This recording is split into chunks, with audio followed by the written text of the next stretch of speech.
Okay. Ring ding ding ding ding ding ding.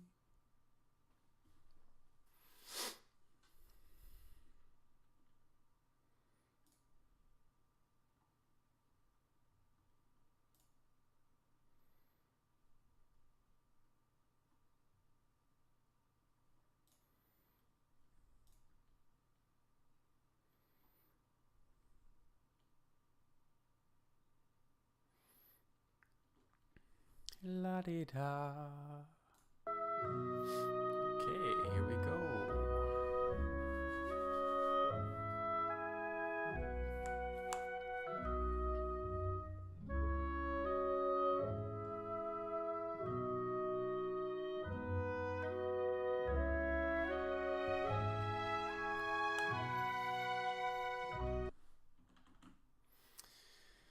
Well, welcome to the stream. This is my official first stream. I'm brand new to streaming, so I really appreciate you watching this stream or VOD. My name is KM, aka Humble Footman, and I'll be playing Pillars of Eternity. This is my first PoE playthrough. I've watched a few other streamers play it online and really loved the old style. Used to play Icewind Dale and Baldur's Gate back in the day. And I've installed all of the add-ons via the Definitive Edition on Steam. And I'll be reading all of the quest text and saving videos so you can catch up on the story and the videos that you miss. I chose to stream PoE 1 so that I could practice talking on stream and interacting with chat. And I would greatly appreciate it if you would follow the stream and drop me some love in the chat. So thank you so much for stopping by, and I hope you enjoy the stream. So without further ado, let's get into it.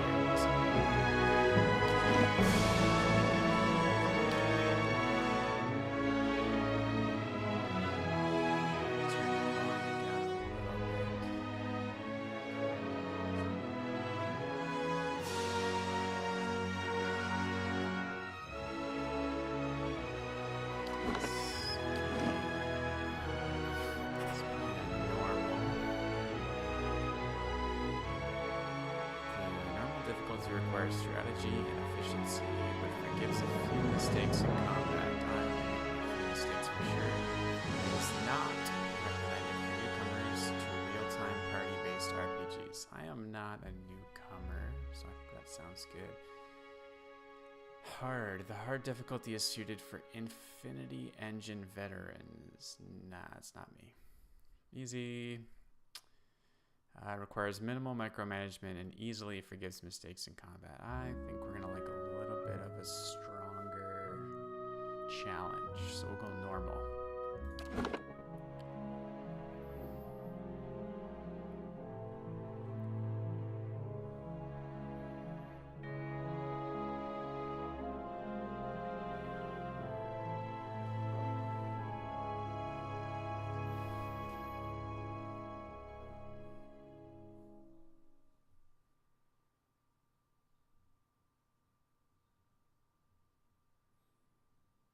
This is one thing I always find interesting about games.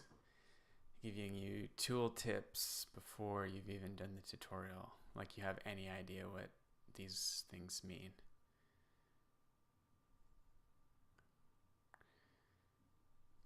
I'm also interested in this game just to see, I've been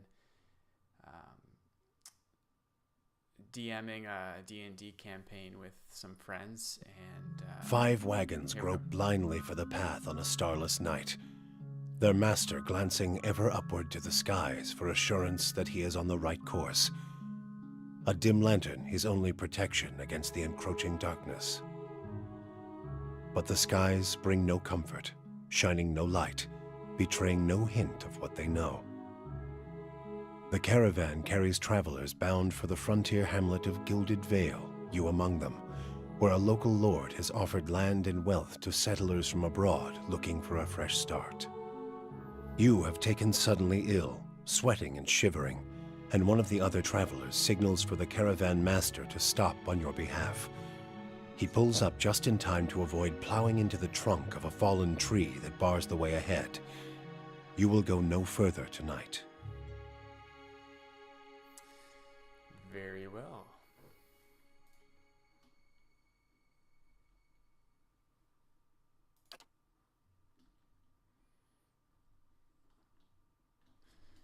Then where will we go?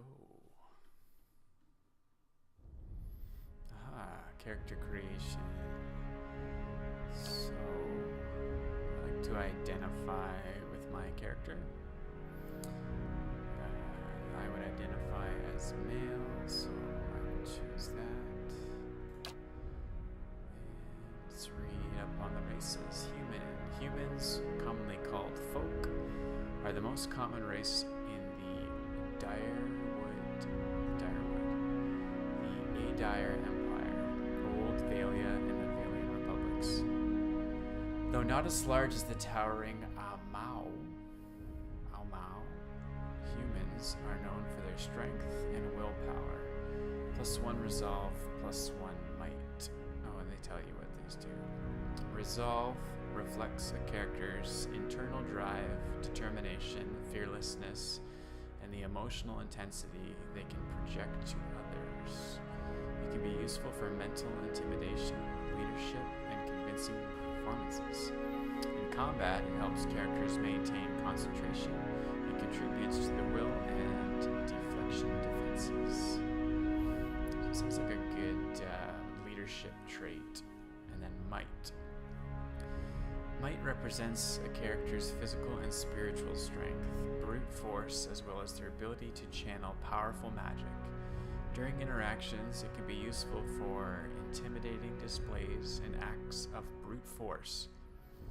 In combat, it contributes to both damage and healing, as well as the fortitude defense. Excuse me. Sounds like kind of your generic fighter would benefit from that, just having might. Okay, let's check out the Aumaua. The mighty Aumaua are the largest of the Kith races and are commonly found in or near oceans. Yeah, they kind of look like avatars, like from the movie Avatar. Though not truly aquatic, they have an affinity for water, and many of their civilizations, such as Rauyatai, are based on naval dominance. They are known for their unparalleled strength. Might +2. Let's check out the dwarves. Oof. These are ugly dwarves. Not very cool looking. My graphic settings may be very low. Let's see if we can help that at all. You know what, we'll do it after character creation. Let's read up on the dwarves. By virtue of land covered and number of colonies settled, dwarves are the most well-traveled race in the world. They are commonly found in the Direwood and Valian republics, and almost any colonized land. Dwarves are known for their great strength and tenacity. So you get +2 to might, which was good for fighters and brutes. -1 dexterity. Let's read up on that. Dexterity is an abstraction of a character's hand-eye coordination, balance, and overall grace. In interactions, it can be used for sleight of hand and fast reactions. In combat, it affects the character's action speed, and with all attacks, spells, and abilities, and contributes to the reflex defense. Yeah, so that's very straightforward, similar to other games. +1 Constitution. Constitution is a combination of the character's overall health and stamina. Although it is not used much in interactions, it is sometimes checked to withstand pain or endure a physically taxing ordeal. In combat, it affects maximum health and endurance and contributes to the fortitude defense. Alright, let's check out the elves. Elves are the dominant race in Ire Glenfath, and the white that wends, and are extremely common in the Direwood and Adire. Elves are known for their speed and intelligence, as well as a commonly isolationist nature. So dexterity we already read. Let's read perception. Perception represents a character's senses, as well as their instinctive ability to pick up on details. In interactions, it can be used to catch someone in a lie, to make an observant comment about their appearance, or to notice something happening in the background. In combat, it contributes to accuracy, the reflex defense, and grants a bonus to interrupt. Yeah, so that's very similar to Dungeons and Dragons. I think that's one thing we're going to really enjoy about playing this game, is just reading about how it relates to Dungeons and Dragons. As a DM, I'll be excited to get some ideas for quests and puzzles and all of that. That's why I'm really excited to play this game. Orlan. Orlans are the smallest of the Kith races, though many cultures don't consider them to be civilized at all. Also notable for their large ears, two-tone skin, and hirsute bodies. That means hirsute. Orlans are commonly found in Ire Glanfath, the Examital Plains, and parts of the Direwood. They are known for their mental intensity and sharp senses. So +1 to resolve. Is that the same as humans? Yeah, they had resolve. So we've already read that. Might we've read. So -1 to might. Perception +2. Cool. Resolve and perception. And godlike. Whoa. That's pretty weird. Maybe similar to like a tiefling in Dungeons and Dragons, but that looks kind of messed up, to be honest. Let's see what this says. The godlike are children of the Kith, civilized races, who have been blessed with physical aspects associated with the gods, though some do not consider it a blessing. These aspects may take many forms and often come with mystical powers. Aberrant head shapes are typical, and godlike are unable to wear protective headgear, as it is near impossible to find anything that fits. Because of their unusual nature and their inability to reproduce, godlike are often viewed with fear and wonder. Yeah, I'll say. So I guess that's kind of the trade-off. You don't get to wear a helm, but you get some sort of blessing. So +1 dexterity, +1 intellect. They are the only ones who get plus to intellect. Yeah, I suppose so. So yeah, you get the intellect, but then you trade the head slot item. I don't think that's going to be worth it. And I think they look weird. So I'm not really feeling the godlike. I think we're going to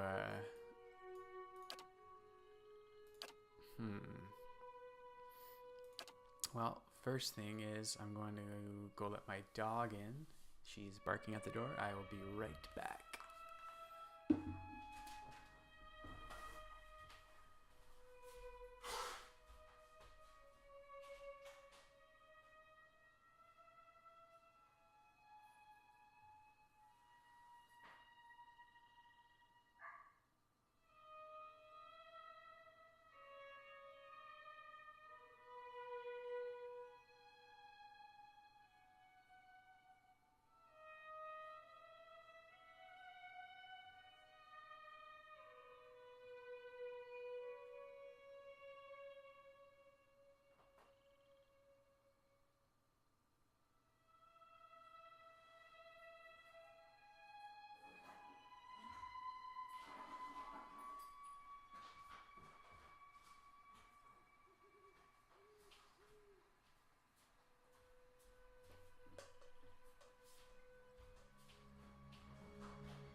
Okay, I think what we're going to do is just in the nature of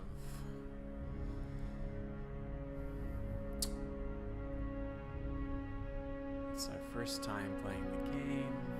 We're gonna go with our standard human with resolve and might. Over to class. Oh, we hit next. Oh, there's sub-races. So the Meadowfolk. The most common humans in the Direwood, the Meadowfolk or Firetan, have lived in that area for almost 2,000 years. Meadowfolk traditionally live at the edges of elven forests working the open plains, hence their name. Most humans in the Direwood are Firetan, fighting spirit, so this must be the buff, or the racial bonus. Once per encounter, 5 seconds after being reduced below 50% endurance, folk temporarily gain bonuses to accuracy and damage. Okay, so that sounds like it would be good for maybe a more tanky character that's taking damage in the fight. Oceanfolk. Oh, let's see. Oceanfolk. Calbandra originated near the equator on the other side of the globe and are currently the most widespread human group in that region. But they have also migrated to the far reaches of the world. Oceanfolk are the dominant culture in the Valian republics and are also common in the Direwood. They have fighting spirit. Once per encounter, 5 seconds after being reduced below 50% endurance, they gain bonuses to accuracy and damage. So that's the exact same. And that's the exact same. So it's more about lore, I guess. There's no difference necessarily.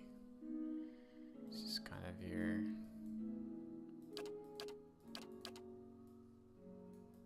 different. Alright, well, we'll go with Meadowfolk. Most common. Stay humble, you know. Stay common.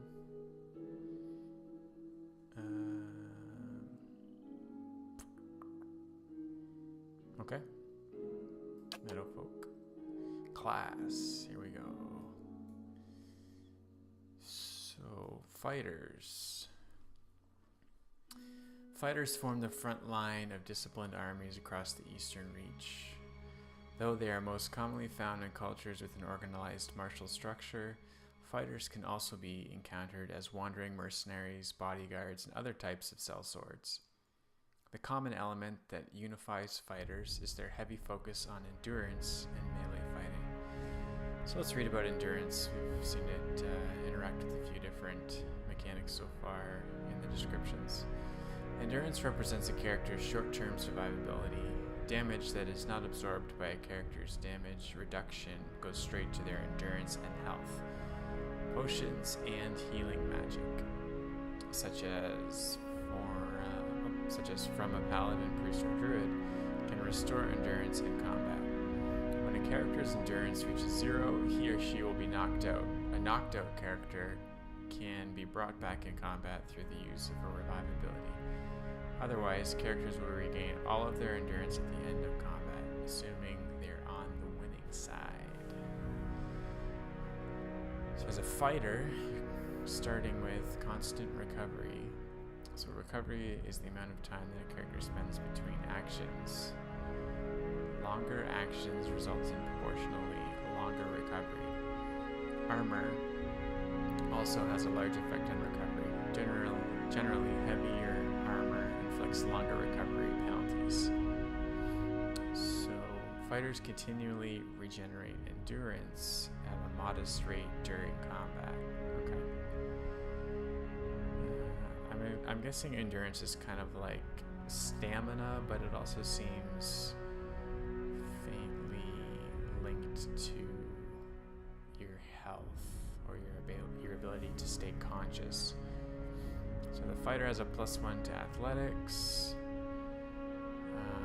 Adventuring is tiring work in addition to the hazards of mortal combat. Adventurers have walls to climb, rivers to cross, and pits to leap over. Once per encounter, characters with athletics can use the second wind ability to recover lost endurance. Okay, so that's exactly like Dungeons and Dragons. A higher athletics score increases the effect of second wind in conversations and scripted interactions. Athletics used for physical feats like climbing, swimming, and jumping. Lore represents a character's accumulated miscellaneous knowledge and trivia, often of occult or esoteric topics. Outside of conversations and scripted interactions, lore is used to activate scrolls. Higher lore values allow the character to use higher level scrolls. Survival allows characters to choose from a variety of long-term bonuses each time they camp. The first 6 ranks grant the following bonuses. Oh, okay. So long-term bonuses when you camp.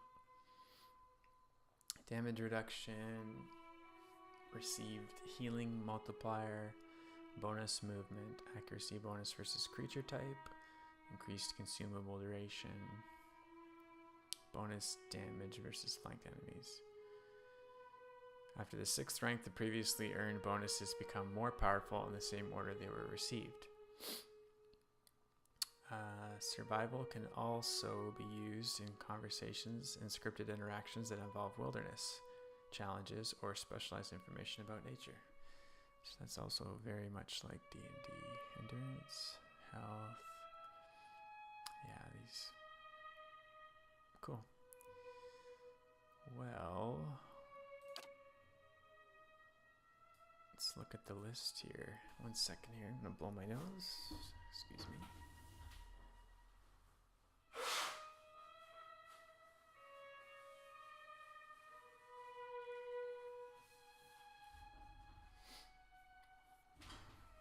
Allergies are brutal right now here in southern Ontario.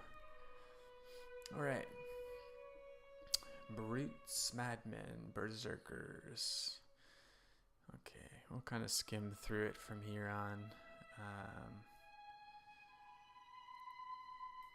think Chanter. We get the general gist of what a barbarian is. I'm less familiar with the Chanter. In every culture across Eora, there are chanters. Great. Many historians consider chanters to be the most ancient workers of magic.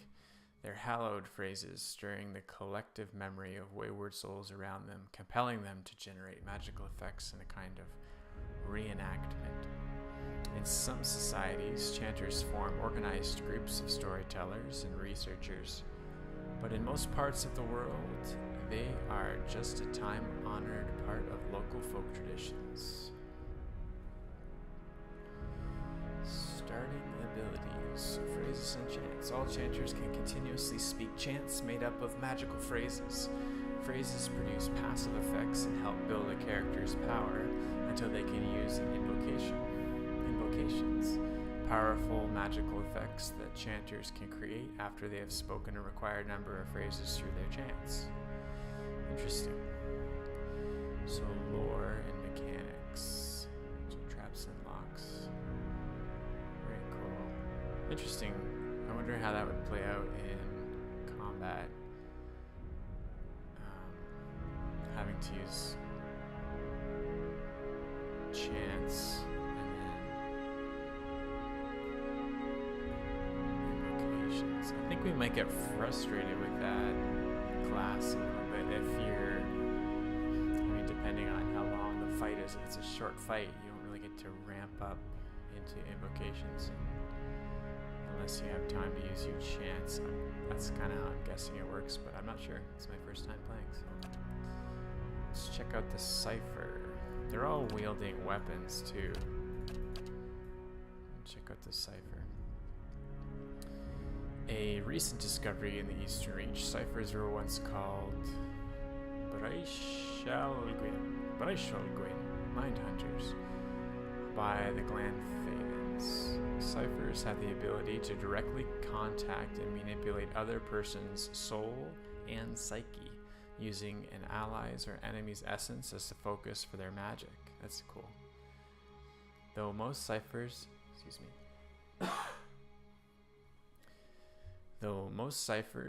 are still found in the Eastern Reach, practitioners of the techniques have spread throughout the known world.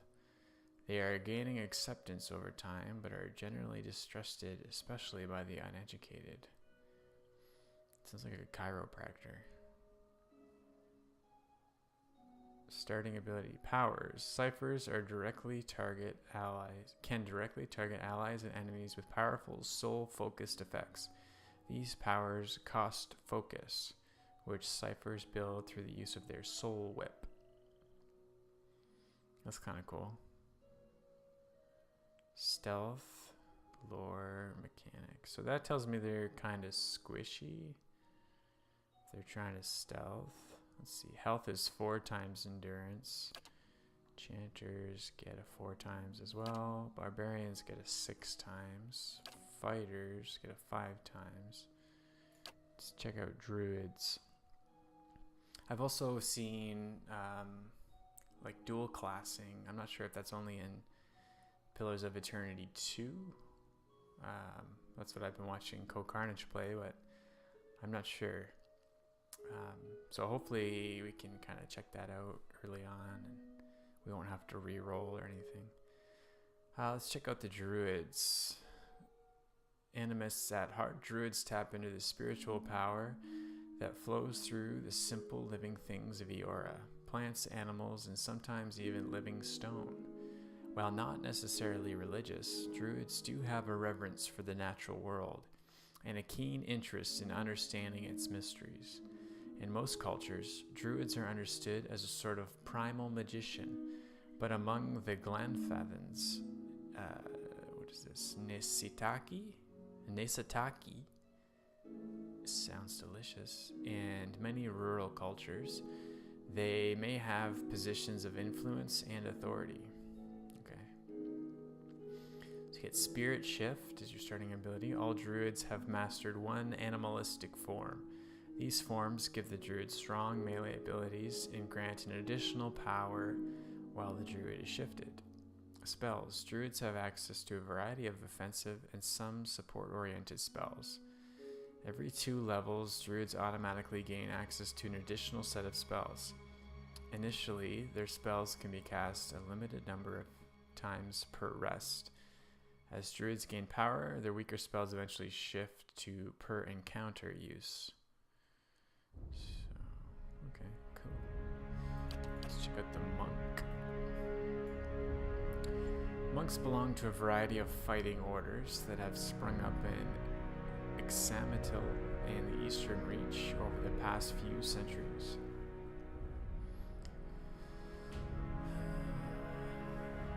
While many monastic orders can trace their teachings to the enduring founder, Tletak, individual organizations vary greatly in their focus, morality, and ethics.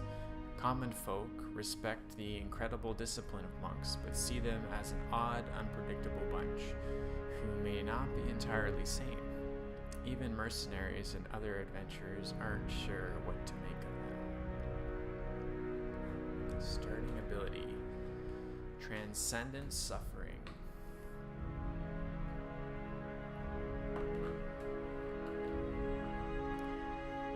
When monks have no weapons equipped, their unarmed attacks are exceptionally powerful and continue to increase in damage as they gain levels. Wounds. As monks are damaged, their pain regenerates wounds.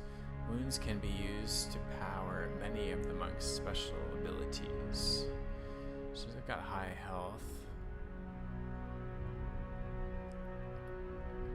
Interesting. Let's check out the Paladin. Paladins are martial zealots devoted to a god, a ruler, or even a way of life. they can be found in any culture where a fanatical group of like-minded individuals have formed a warrior society dedicated to advancing their cause. Amongst those aligned with their worldview, paladins are viewed with respect and admiration, if a bit of fear. Many paladins hold leadership positions in armies and mercenary companies, but in the heart of battle, their fanaticism often overrules the chain of command and common sense. Starting ability, faith and conviction. Paladins have an inherent bonus to all of their defenses. Over the course of the game, the value of this bonus may shift based on the reputations the paladin gains relative to the behaviors that are preferred by his or her order. Be an interesting dynamic to consider as you play. I like that. Let's check out the priest. Priests are devotees of Iora's deities and practitioners of religious magic. While all priests dedicate themselves to specific gods, priests' power is actually derived from their personal beliefs. In contrast to most paladins, priests tend to focus on philosophy, teaching, and the relationship of religious organizations with common folk. The reception of priests in any given part of the world depends largely on how their god is revered or reviled by the people who live there. Starting abilities. Holy Radiance generates a modest amount of endurance for allies around the priest. Any enemy vessel caught in the area take burn damage and may be frightened. Over the course of the game, the power of this ability may shift based on the reputations the priest gains relative to the behaviors that are preferred by his or her deity. Interesting. This is a similar game mechanic as the paladin, but instead of perceived by people, it's perceived by your deity. One sec.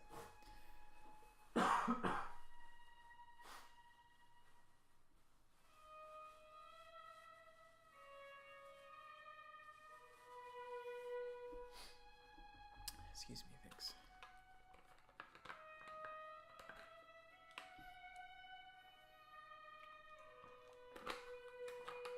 Athletics, lore, lower health, and the paladin. Ranger. Rangers are warriors of the woodlands and masters of the hunt. Always partnered with soul-bonded animal companions, they can be found in wild spaces all over the world. As their lifestyles often tend toward independence and isolation, it is rare for rangers to become an integral part of a large fighting force, though they are often employed as scouts and guides. Starting ability, Animal Companion. All rangers share a strong bond with an animal companion. The companion fights at the ranger's command and is extremely valuable for its ability to run interference. Animal companions don't do much damage, but they have high damage reduction. The link between the ranger and the companion is powerful. If one goes down in battle, the other suffers as well. Stealth and survival. Cool. Rogue.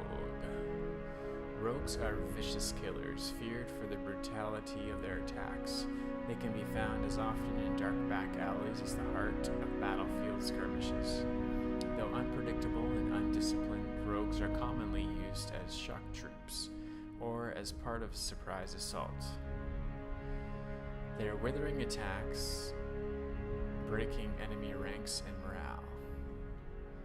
Let me check something here.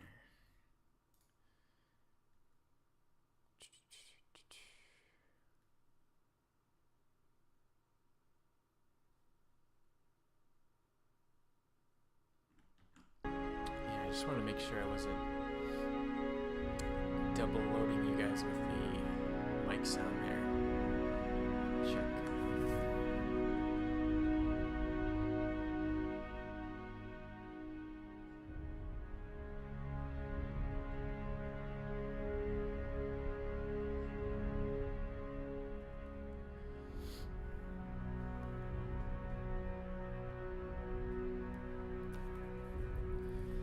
Also sounds like game volume is a little high compared to mic volume.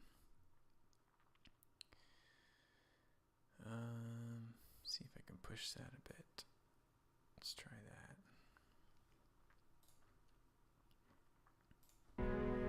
Testing, testing, 1, 2, 3.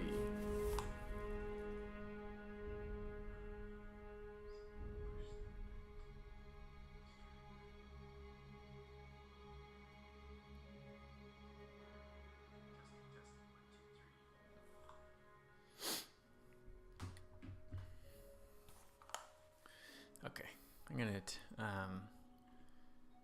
turn down game volume after the character creation screen here, just to try and get that a little more balanced. Let's keep reading about the rogue. Though unpredictable and undisciplined, rogues are commonly used as shock troops or as part of a surprise assault. Their withering attacks, breaking enemy ranks and morale.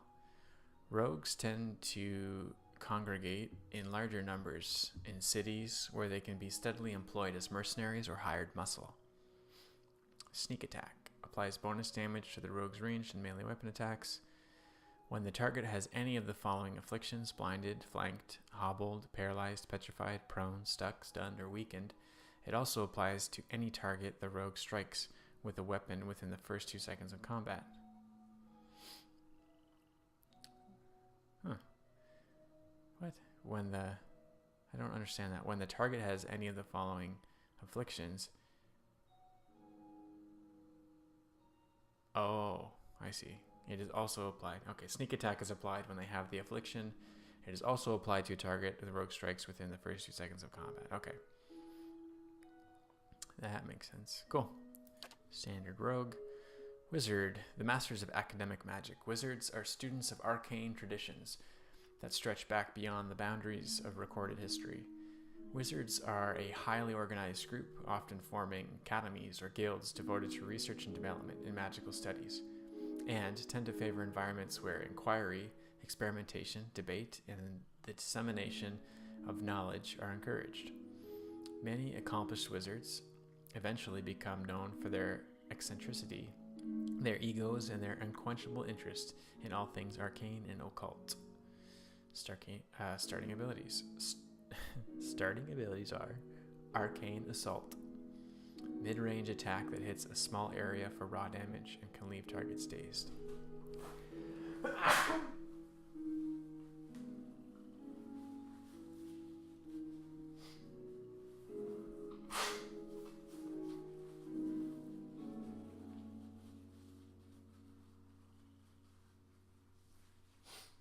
Excuse me.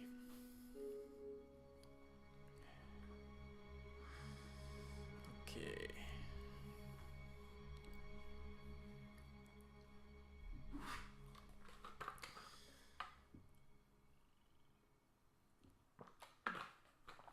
Cool. Arcane Assault. It's like an AoE that causes a daze. Spells. Wizards have access to a variety of offensive and personal defense spells. Unlike priests and druids, wizards learn individual spells that they store in and cast directly from their grimoires. Grimoires can only hold 4 spells each spell level, which motivates wizards to keep multiple grimoires for different needs. Every 2 levels, wizards gain access to an additional set of spells. However, they can automatically learn 1 spell at any level they can access each time they advance. Wizards also have the option of learning spells from grimoires they find or buy. Initially, their spells can be cast a limited number of times per rest. As wizards gain power, their weaker spells eventually shift to per encounter use. Cool. Alright, well, I'm thinking,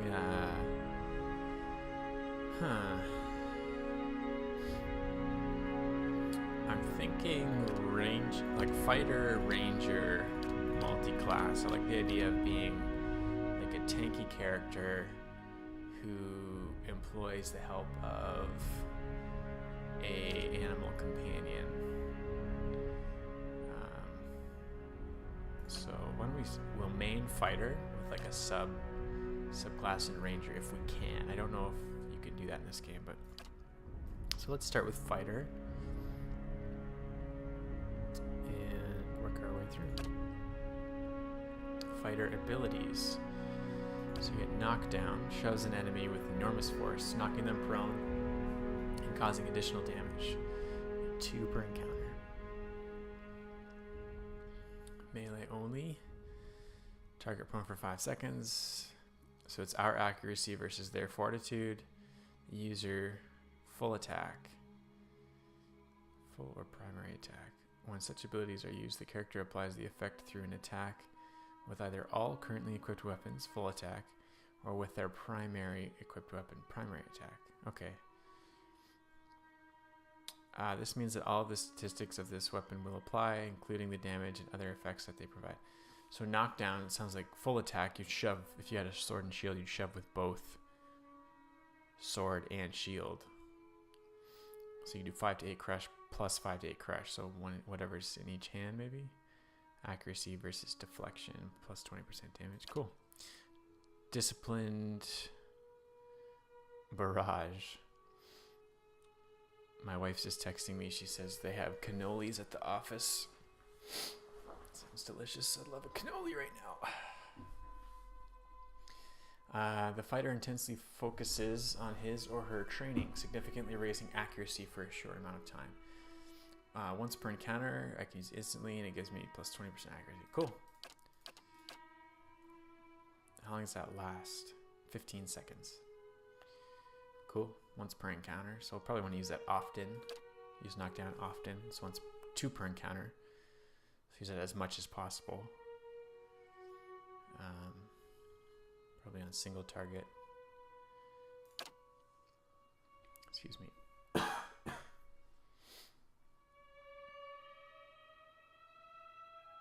Cool. Okay, so it's given me my +1 to might and +1 to resolve. Which we've... And they put little stars beside the stats that they recommend. So I'm assuming it's like gold, silver, bronze based on priority, or maybe just gold and silver.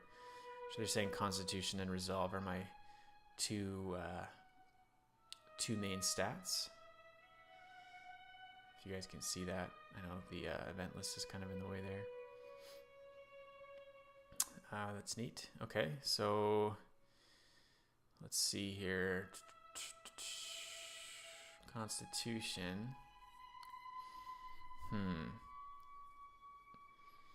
Constitution, yeah, overall health and stamina. Highly recommended for fighters. Although it does not use much in interactions. Yeah. Health and endurance. And contributes to the fortitude defense. So if we're going to be taking a lot of hits, that's obviously going to be really important. Might is recommended, but not highly recommended. So that's helps with damage and fortitude. And then resolve is also highly recommended. Reflects a character's internal drive, determination, and fearlessness. Right. Helps you maintain concentration and contributes to the will and deflection defenses. Okay. So I don't think I want to do a sword and shield type character. I think it would be cool to do like a big two-handed weapon and then having that animal companion help distract the opponent to compensate for the lack of defense. So I'd like to maybe go higher with might. Keep maybe a larger hit pool if I don't have a shield. Compensate for that with hit points. So might and constitution, and then resolve. Maybe put as kind of our third or tertiary stat. So let's go 15 might.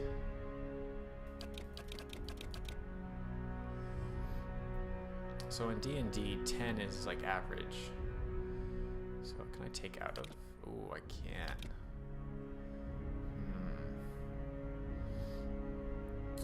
Combat contributes to accuracy, reflex defense, and grants a bonus to interrupt.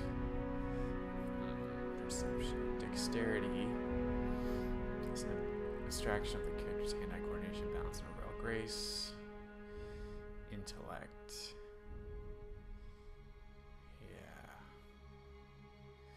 go for this stupid character. Let's see. From what I know about this game, it's not just fighting. So I want to have defense. I want to have it be a little bit more well-rounded. Let's go 12 resolve. I'm gonna go. Yeah, let's go might over constitution, and then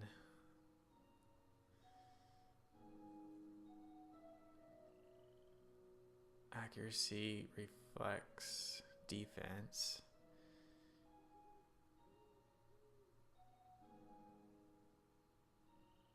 Yeah, let's go dex.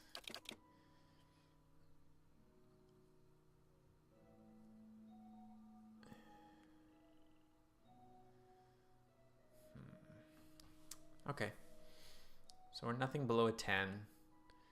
Most of our stats are in might.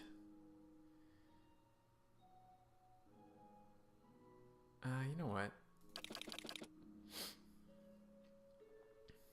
Let's not go so high in might. Let's see what this does here. Contributes to both damage and healing as well as a fortitude defense.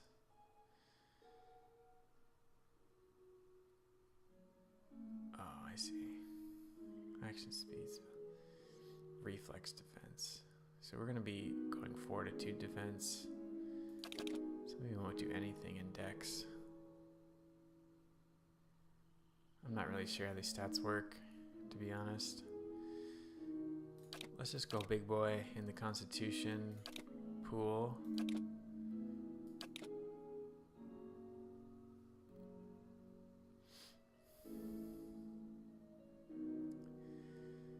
Resolve.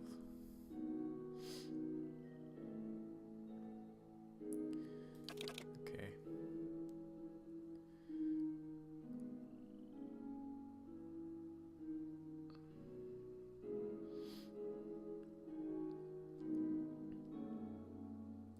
So you know what? We're gonna be really slow. Not very dexterous. But we're gonna hit really hard. Perception.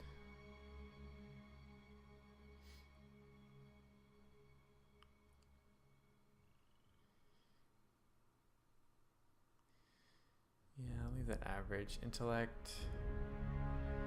Reasoning capabilities. Interaction can be useful for deduction, sudden realizations, and problem solving. Will, defense, and influences. Yeah, let's give ourselves. Keep that at average. I know, I'm back and forth here. Okay. Resolve. Drive, determination, fearlessness, emotional intensity, mental intimidation, leadership, and convincing performances. Yeah, so we'll play a little bit of the leadership role of this character, so +2 I think is good. Do will and deflection defenses.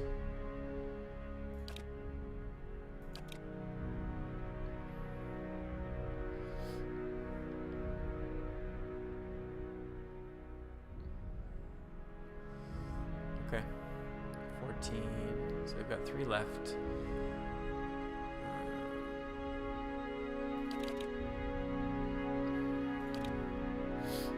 Cool. Let's try it.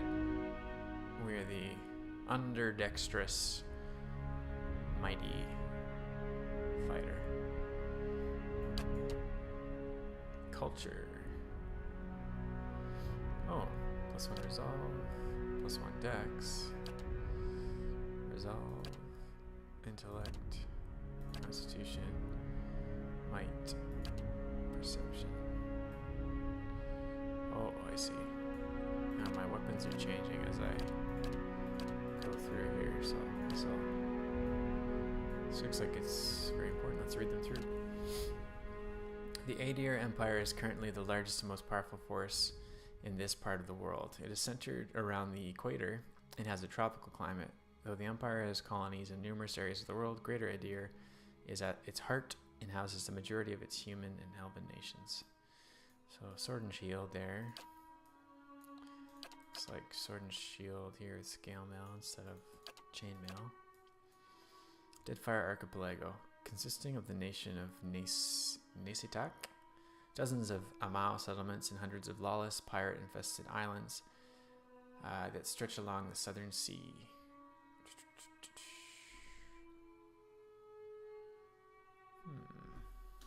Let's have a look here.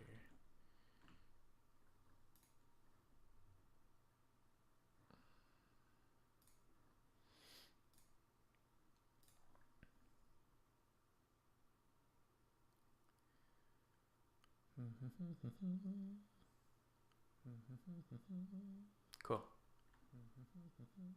I gotta mute that. There we go. Okay. Dozens of Amau settlements and hundreds of lost pirate-infested islands that stretch along the southern sea. Deadfire is home to boreal dwarves, Amau, and a mixed variety of other races. Deadfire Archipelago is the last stop for anyone headed east. A multitude of monstrous sea creatures infest the ocean beyond, making travel virtually impossible. So, dexterity. Resolve. Located to the northeast of Ayr, Glenfath, the Examidal Plains are a large expanse of fertile savannas that are extensively farmed by human and Orlan residents. The Examidal culture is one of the oldest in the world, though one of the least imperialistic, having spread out little over the past several thousand years. Old Valia. Once the crown jewel of the southern seas, Old Valia is now the crumbled remnants, or maybe Valia, Old Valia, the crumbled remnants of an empire of warring merchant nations, counting many humans and dwarves among their ranks. The Old Valian countries are still forces to be reckoned with, and are proud of their rich cultural heritage. This looks like a two-handed sword, +1 intellect. Ooh, look at that. Big two-handed poleaxe. The Rawatai. I'm butchering these, I know. Dominated by the Amau nation of Rawatai, the Gulf itself is host to a number of nations, most of them Amau, Orlan, and Dwarven. Though these countries are relatively young, they are some of the most advanced colonial settlements in the East. The Gulf is a land of riches and resources for those who can take them, though the entire coast is often pummeled by violent storms. So that's +1 Constitution with a two-handed axe. I like that so far. Spear and shield, interesting. The Living Lands is the mountainous region of the large northern island, renowned for its diversity of plant and animal life. Its weather is unpredictable, and its ecosystems vary dramatically from valley to valley. The Living Lands are home to an assortment of races and a variety of colonial and independent settlements. And then it's like 2 spears. Whoa. A large cracked southern expanse of polar ice, the White and Wens is home of pale elves and small colonies of daring explorers, outcasts, and adventurers. While virtually no plant life grows in the White, it is home to many hardy species of dangerous animals that forage from the sea or prey upon each other to survive. I think I like this the best so far. +1 Constitution. We've got the axe. Okay. Background. So these, I think, yeah, these are similar to the backgrounds in D&D. I like that. Aristocrat. You've lived your life amongst the nobility. Your days have been marked by lavish meals and extravagant parties. Your conversations peppered with talk of pedigree and bloodlines. I don't think so. The Drifter. You never quite fit in, no matter where you go. Each new town is just a place to rest briefly before moving on to the next. You are more comfortable on the road, traveling the world. I don't think so. Laborer. Your life has been spent in the study of your craft. You trained and prepared, hoping to hone your skills and ply your trade. I like that. +1 athletics and mechanics. Mechanics, traps, and locks are a problem even for the toughest adventurers. Draining the resources and maiming or killing those who are unfortunate enough to trigger an unseen floor plate. The mechanics skill makes it easier to open locks and find and disable traps. Additionally, your character can use the mechanics skill to place traps of their own. The higher the mechanics skill, the more accurate the trap. In conversations and script interactions, mechanics can be used to activate or disable a variety of machines. I'll say maybe labor. Merchant. You've traded goods from all over the world, pairing the items with buyers of all kinds. Yeah. Slave. You've never known freedom. Shackles and chains have bound your existence, and someone has told you what to do your entire life. Survival and athletics. Slave. Not quite. I don't know if that really goes with our backstory. You've made a name for yourself as a troublemaker, so this is the dissident. Disrespect for authority and a lack of care regarding the rules are recurring themes in your life. Hunter. You live for the thrill of the chase, whether for glory or for sustenance. You have made your living taking the lives of wild creatures. Maybe.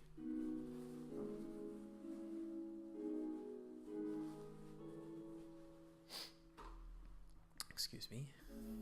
Mercenary. Athletics and lore. Blade in a battle is your way of life. You solve your problems by pulling out your weapon and applying force.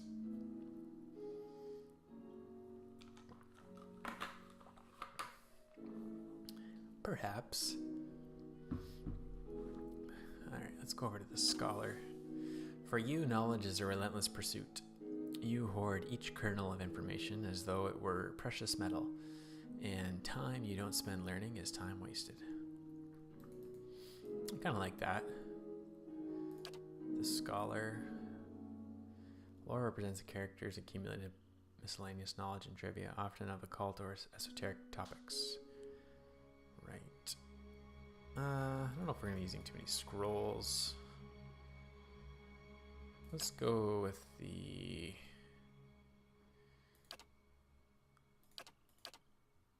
slave. I just like the stat bonus. Athletics and survival.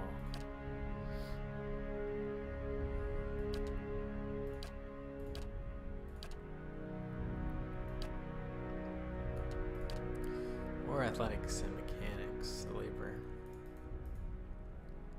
I think that makes more sense for the backstory. Let's just go with labor. It's more of who I am. 99 character portraits. Okay.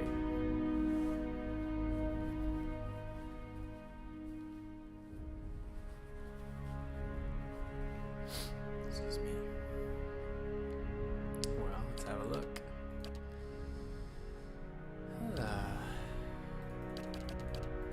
I mean, that one's pretty good. Alrighty. Let's see if there's anything that looks... Whoa. This must be the God sent. The Godlike. Elves. Dwarves.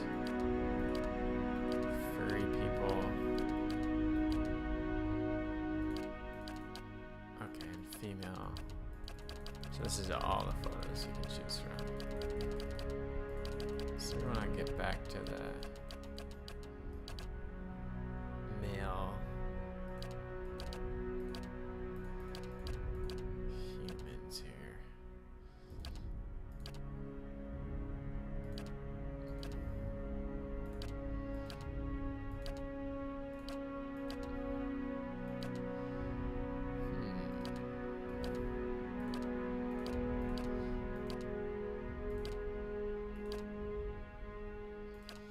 If only he had a mustache, rockin' mustache. Well, looks like he's the only one with a mustache. So let's see how we can... If if we can get this guy. Oh, yeah, here we go.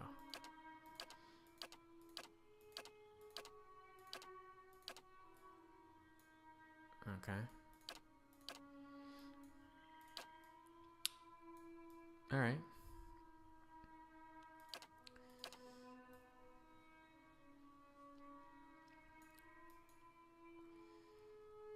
Hair.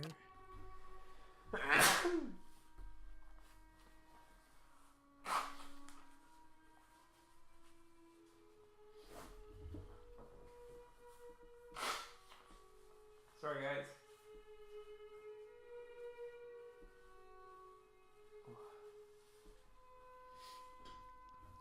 Allergies are brutal. Okay. Let's find some good hair. Whoa. Crazy. Sort of. A lot of dreads. Okay. Let's find that humble haircut, you know? Not bad. More dreads. Okay. Kind of anime.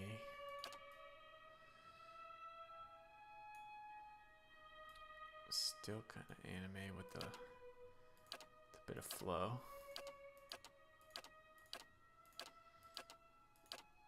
Okay, so we're gonna go with kind of anime.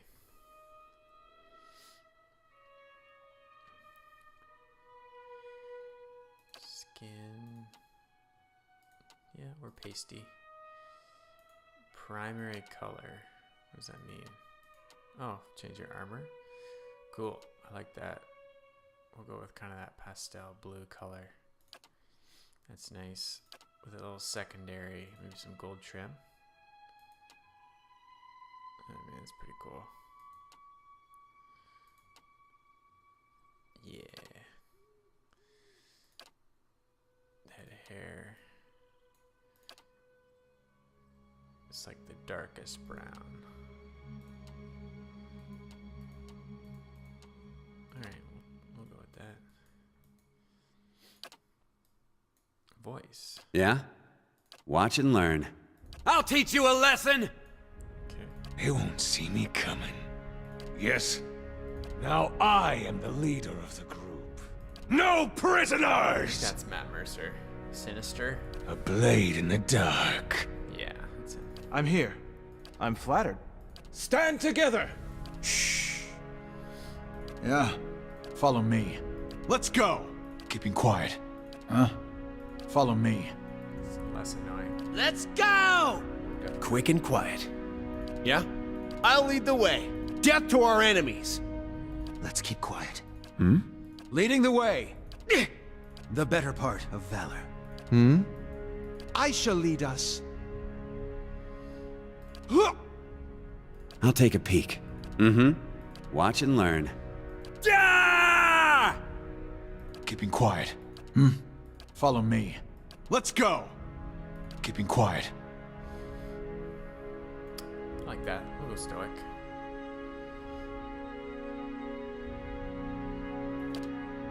Name. Alright. Footman.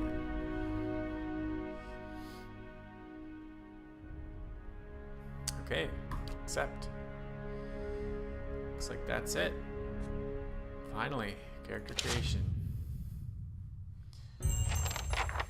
New quest, the Gilded Veil. Journey to the Gilded Veil.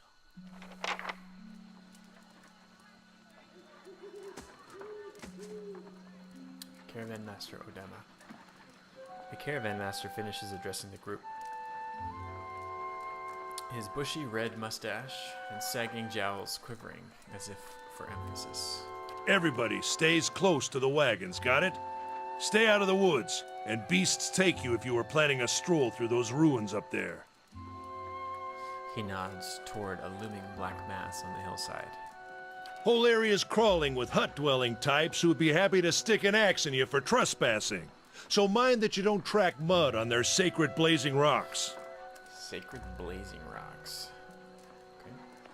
Tonight, everybody stays put, and in the morning, we'll get the path cleared. Gilded Vale's less than a day out. Understood?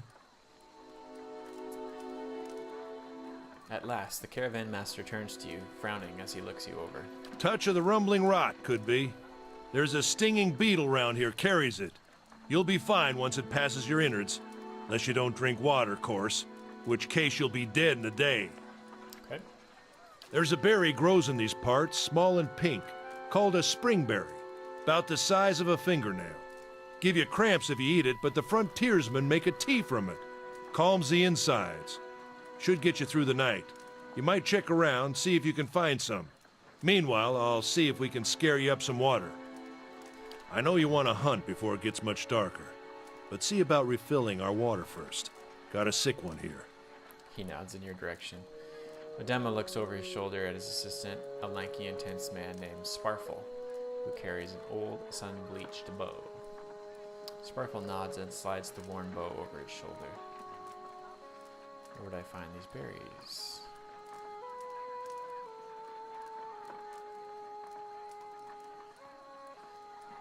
They grow on a bush that's common round here, kind of funny looking. You'll know it when you see it. Doubt you'd have to go far off the road to find one.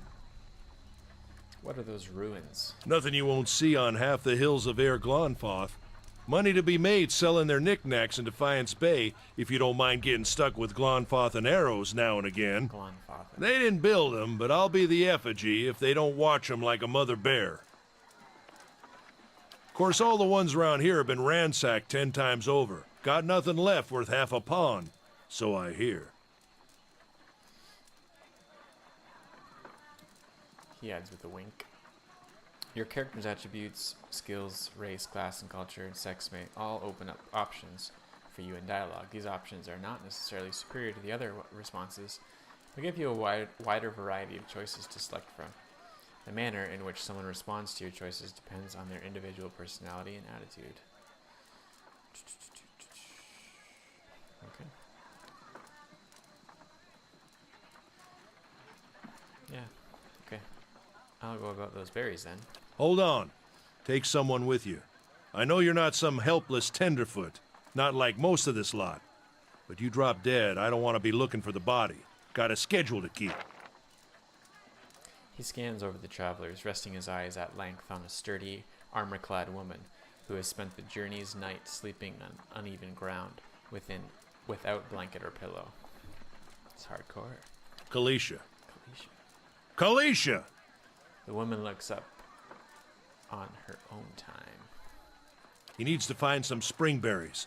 Watch that he doesn't drop dead. No promises. Yes. What kind of guide says something like that? Kind you can afford. Okay. Don't listen to her. You're in good hands. And I pay too well, if anything. He casts a sidelong glance at her. Off with you. Hayden should have supplies. See that you're equipped before you head out. We're in harsh country. Get your berries and hurry back. And if you get so much as a tickle of wind, you drop everything and you run. Something in the air tonight. If it's a Beawick, we'll shelter in the ruins. Hut dwellers be damned. Be awake. You heard the man. Let's get going before you keel over. Yeah, okay. Collect some springberries. Welcome to Pillars of Eternity. If this is your first visit to the world of Eora, you may want to watch these windows to become familiar with the tools and interfaces available to you. Your party always consists of your character and up to 5 additional companions or adventurers. While the caravan is camped outside the Glenfathan ruins, Odema has assigned Kalisha to help you. Kalisha is a fighter, a class that excels at close quarters defense. I'm aware. Use her abilities to complement your own. To select a party member, click on their selection circle, their portrait, or press the number button that corresponds to their position in the party. Starting with 1 at the left. To select multiple party members, click and hold anywhere on the screen and drag the marquee over the circle of the party members you'd like to include. To move selected characters, click anywhere on the screen where your cursor is a circle of 4 wedges. All selected characters will path to their corresponding position in the formation. If you see a red circle with a slash through it, you cannot walk on that part of the map. When multiple party members are selected, the action bar is hidden. To see an individual character's options, select only that character. Okay.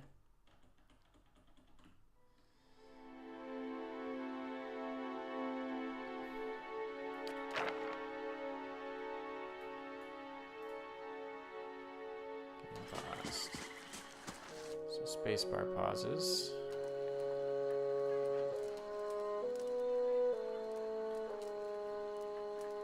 Slow mode, fast mode, became paused. Slow mode. Sure. These tall glass green pillars appear as if they have sprouted from the earth. The flickering fire sets shadow, dancing with it. Okay. Huh? What do you got here? Weapon sets. Second one, knockdown. Right.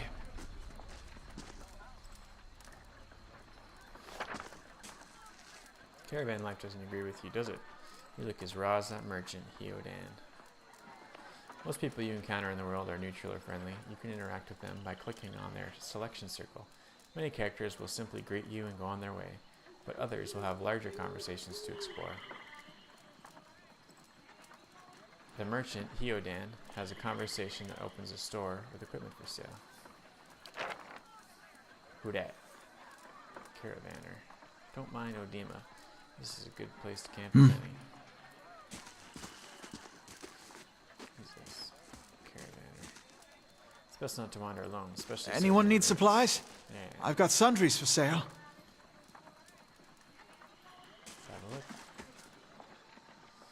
You see a man wearing simple but mostly neat clothes. He's transfixed, however, by a ragged tear in the seam of his tunic. Brought a whole wagon full of goods to sell, but not enough shirts for the road. He scratches one cheek with his knuckles. It's covered with uneven stubble, as if he hasn't quite gotten used to shaving on the road. Say, is there anything you need? I've got some basic traveling supplies for sale if you'd like to take a look. Let's see what you've got. Okay. Basic traveling supplies. It's probably all the basic armor, minor regeneration. So how much copper do we have? Stores allow you to trade and sell your items for copper pieces, or items in the store's inventory. Merchants buy items from you at a greatly reduced price. If you sell something, you may see it appear in the store's inventory with a much higher cost. Stores periodically refresh their inventories. It's about 100 copper. Party. Stash. Okay. Retrain character. Huh?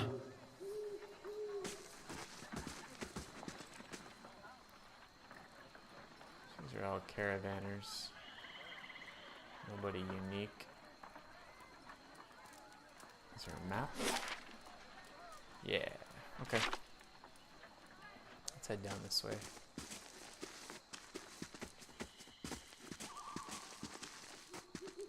Looking for spring berries. With my new friend, Kalisha. Right. Let's head up this way.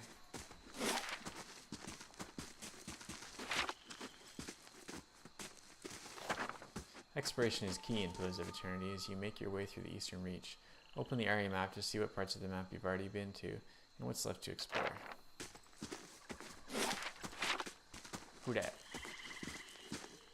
I'll have your water soon enough. Stream's not going anywhere. Huh? Okay, relax. Oh, who's that? Sir Donald. Hey, thanks for the follow, Sir Donald. Welcome to the chat. It's a brand new playthrough we're doing, so I'm just reading all of the Let's check by those outcroppings. text and everything. Oh, These look like spring berries. Thanks for popping by. Admeth's Wort.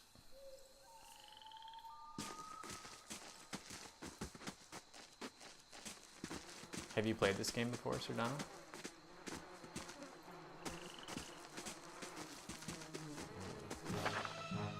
Pillars of Eternity Combat uses a pausable real-time system. Because you'll often manage more than one character at a time, it's a good idea to pause the game. Sir Donald says no, but I plan to. Yeah, it's been really interesting so far. I mean, this is my first combat, so let's see how it goes. It's a good idea to pause the game, issue orders, and resume real time to see the orders play out. The options menu also contains many choices for automatic pausing when certain conditions are met. Example, the start of combat. Okay, so it's automatically paused. We've got a young wolf here. So let's attack the young wolf. Attack the young wolf. Let's use our knockdown ability because we've never tried it yet. And see how it goes. One of your characters has been engaged in melee. When characters are engaged, they immediately stop moving. If they move again, they will provoke a disengagement attack from the enemies engaging them. Yeah, I'm big into CRPGs too. Well, I used to be. I'm kind of getting back into it. I used to play Icewind Dale and Baldur's Gate and games like that, so... yeah, let's see. Your characters will also automatically engage enemies when they initiate attacks against them with melee weapons. Cool. So those are like attacks of opportunity in Dungeons and Dragons. When a party member takes damage, they will start to lose endurance and health. Their portrait will begin to fill with a red overlay, and the health bar to the left of their portrait will slowly start to decrease. When the portrait fills entirely red, the character will be knocked out. Potions and spells can be used to restore endurance and keep characters in the fight. But health can only be restored by resting. Okay. Alright, let's kill this guy. Yeah, knock him down.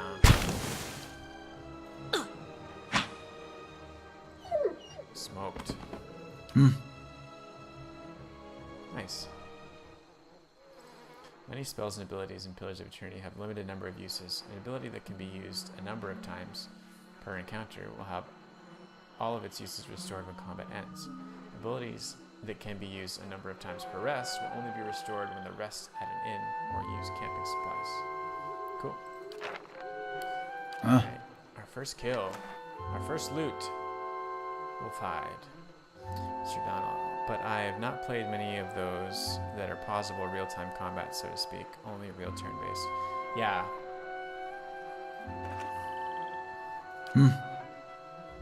Yeah, it is a bit of an older style. I know a lot of games kind of incorporate hybrids. Of This is mechanics. Nice, I got the berries. Killed the wolf, got the berries. Odema says you're a working man.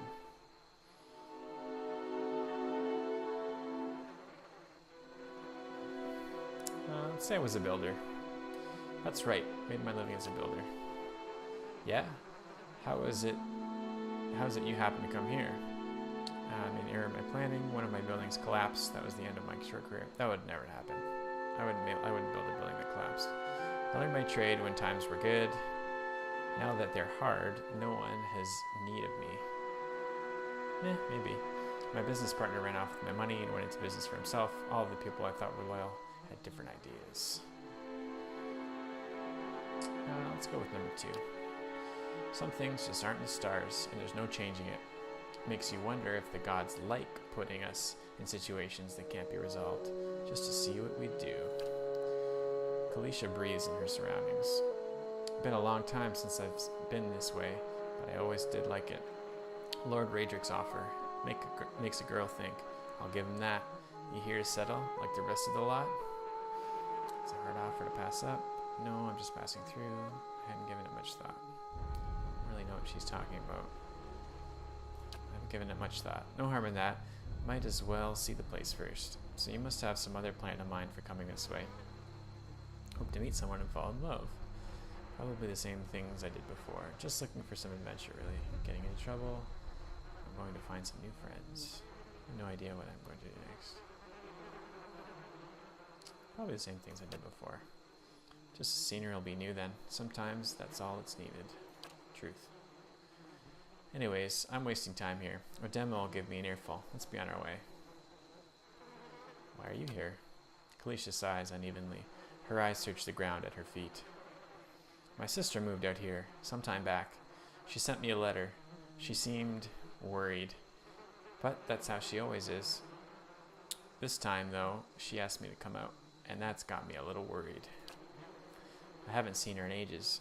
I've been doing guide work in Examital, but I'd do anything for her. She's a much better woman than me. So I'm here, and we'll see. Odema, I've worked for before. He doesn't usually drive a route this way, but he's doing it for me. Alright, let's get back to camp. You know, I wouldn't hold my breath that Sparkle's getting you water anytime soon. He does what he feels like, when he feels like it. We should check up on him, slap him around a little. Stream's just down that way. Come on, let's get you some water. I like. Huh? Alright, we got the berries. As you receive quests, your journal will update with relevant information. If you ever get stuck, open it and review your notes. Set this here. Journal. Moment of respite. Find Sparkle.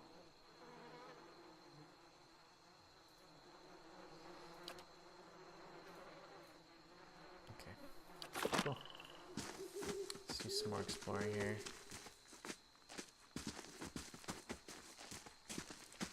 We need quick work of that wolf, so imagine we can hold our own in this intro area. Bird lady. Mm-hmm. Sorry, lady.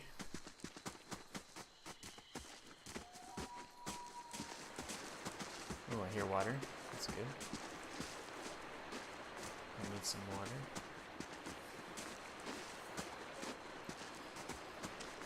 So I like to explore quite a bit.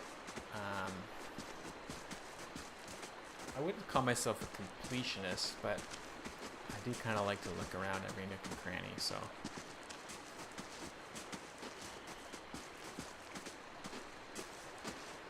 Let's have a look what we can find here. Okay, so there's rivers, but oh, okay, so I can speed things up in fast mode. That's cool. Travelers maybe, or looters, or bandits. Bad sign any way you figure it. Alright, leather armor and a lockpick. Nice.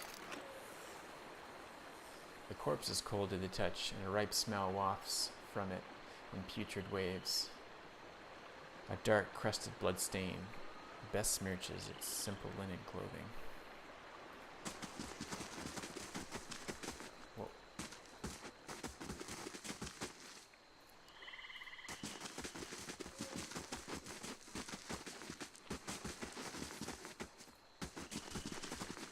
Cool. So we'll head over this way now. I think we're back at the camp. Yeah. Actually, let's go see if that guy's getting us water. Well, he's not there. So we still have to go southeast. So let's run down there and see what's going on. I don't know if I like fast mode. It kind of detracts from the realness of the game. Everything else is so intentionally descriptive. The fallen tree doesn't budge. Sap oozes from the jagged wound in its trunk. Okay, so that's the tree that's blocking Not us. looking forward to trying to lift that thing tomorrow. Yeah. What's going on up here? Some more mushrooms. Orland's Cradle.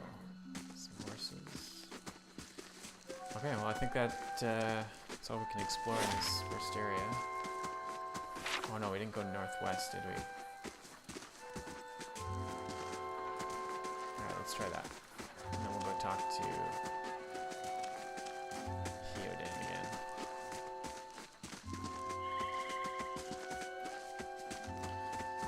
Sir Donald, what turn-based games did you used to play?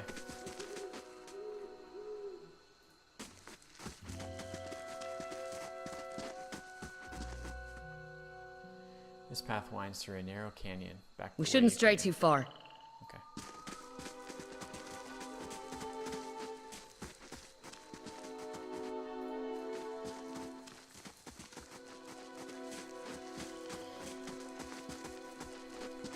Alright, let's talk to this guy.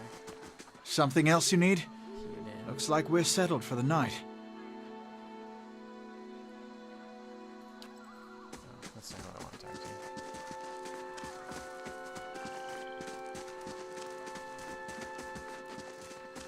Demo. Still waiting on Sparfell, which means he's ignored me again. If I'd known he wanted to slow us down, I'd have just tied him to the back of the wagon and dragged him.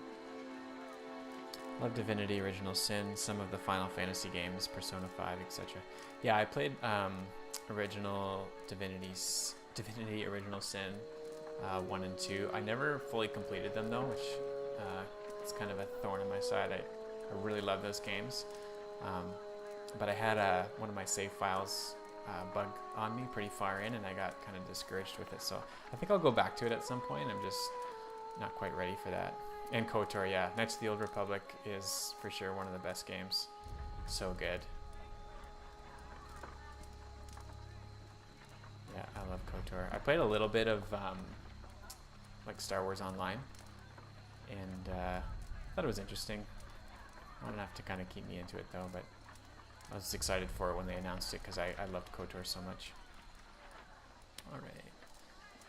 I'm sorry, you want your water, you better go find him. He's got all the skins. Shit, come on, let's go look for him. I always do Divinity in co-op with someone else. That is why it's hard to do the whole game. Yeah, definitely. You kind of have to find that right person that you can match your schedule with, and that can be really tricky.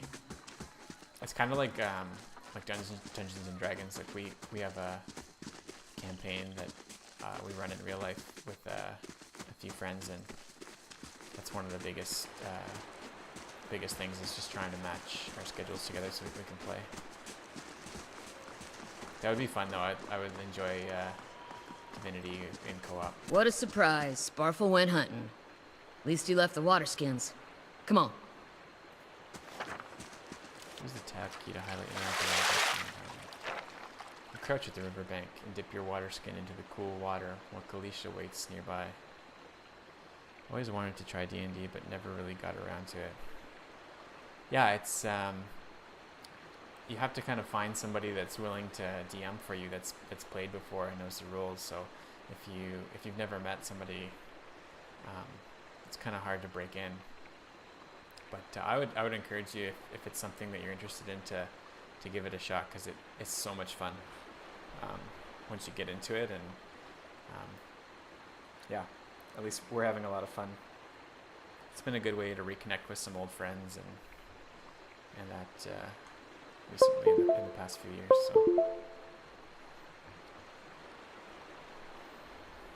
whoops, I play a warlock in my friend's campaign, and then I run a campaign as a dungeon master at my house every Thursday night. So, and my wife plays too, which is really cool. Something that we get to do together. So, you crouch at the riverbank and dip your water skin into the cool water while Kalisha waits nearby, keeping watch. As you rise, you notice her look up sharply towards the tree line. You have gained an item. Quest full water skin. Head to the stash. Great. Out of the trees emerges Sparkle, one of the guys, barely discernible in the dim moonlight. He no longer carries his bow, and there's a strangeness to his gait. His stride wobbly as he moves towards you, with labored breath. Kalisha Sparfle, frowns. are you all right? That's nice. My wife would dig it too, I think. Yeah. That's awesome. Sparfle's toe catches on a rock and collapses forward in a heap. The feathered shafts of an arrow planted between his shoulders like an enemy flag. Go down. Ambush!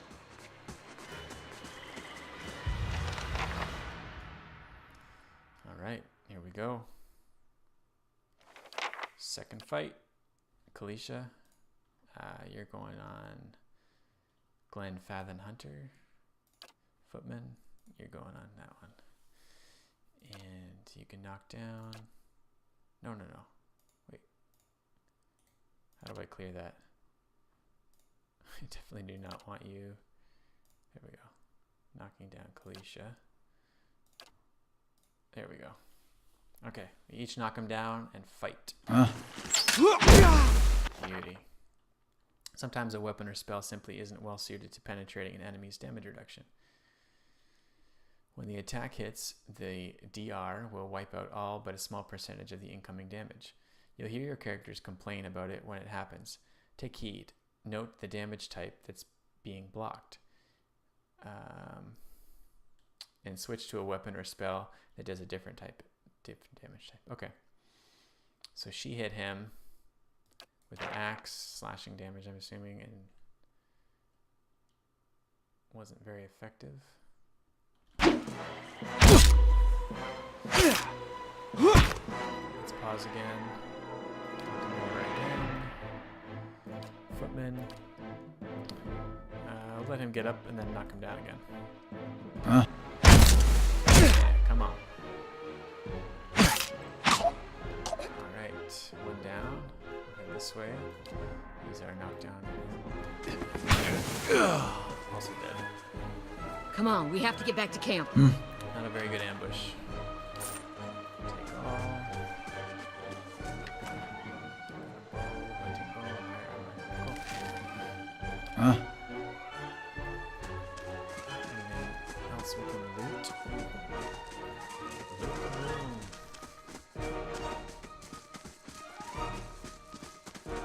Yeah, we have a camp. It's a tab that says, there it is. To highlight. Here. Make sure that we get that. Yeah.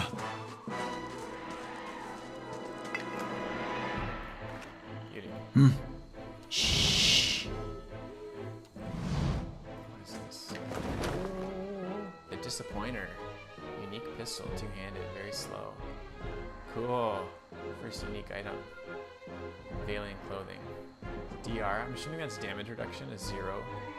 So it's just aesthetic. Tricorn hat. Right click for details. Okay. Again, just aesthetic. Cool. Right. What is this? Strange illness. Oh, okay. So that's just the illness that I have right now. Yeah, it's been fun. It's been surprising that my wife's like gotten into it, but I love to see her like get excited to play on Thursday nights. And it's just a good time hanging out with friends. We drink beer and have snacks and just have a lot of fun. Some nights it goes by really quick, and sometimes it's a little sore, but yeah, we have a lot of fun. The footprints around the campfire are indistinct and may have been here for days or longer. Okay, I think that's all we've gotten from this area. Let's head back to the camp.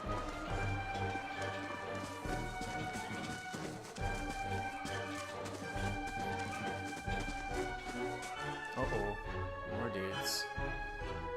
I should have known with the music being still all tense.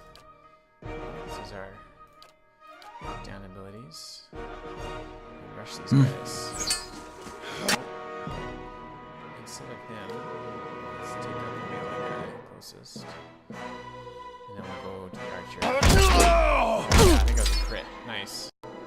Alright, Footman. Knock him down again. Actually, he's got very little health, so I'm just going to let that ride out. And then we'll knock down the next guy. He missed. Slow mode, yeah, I want slow mode. So now let's walk over with Footman and knock down the archer.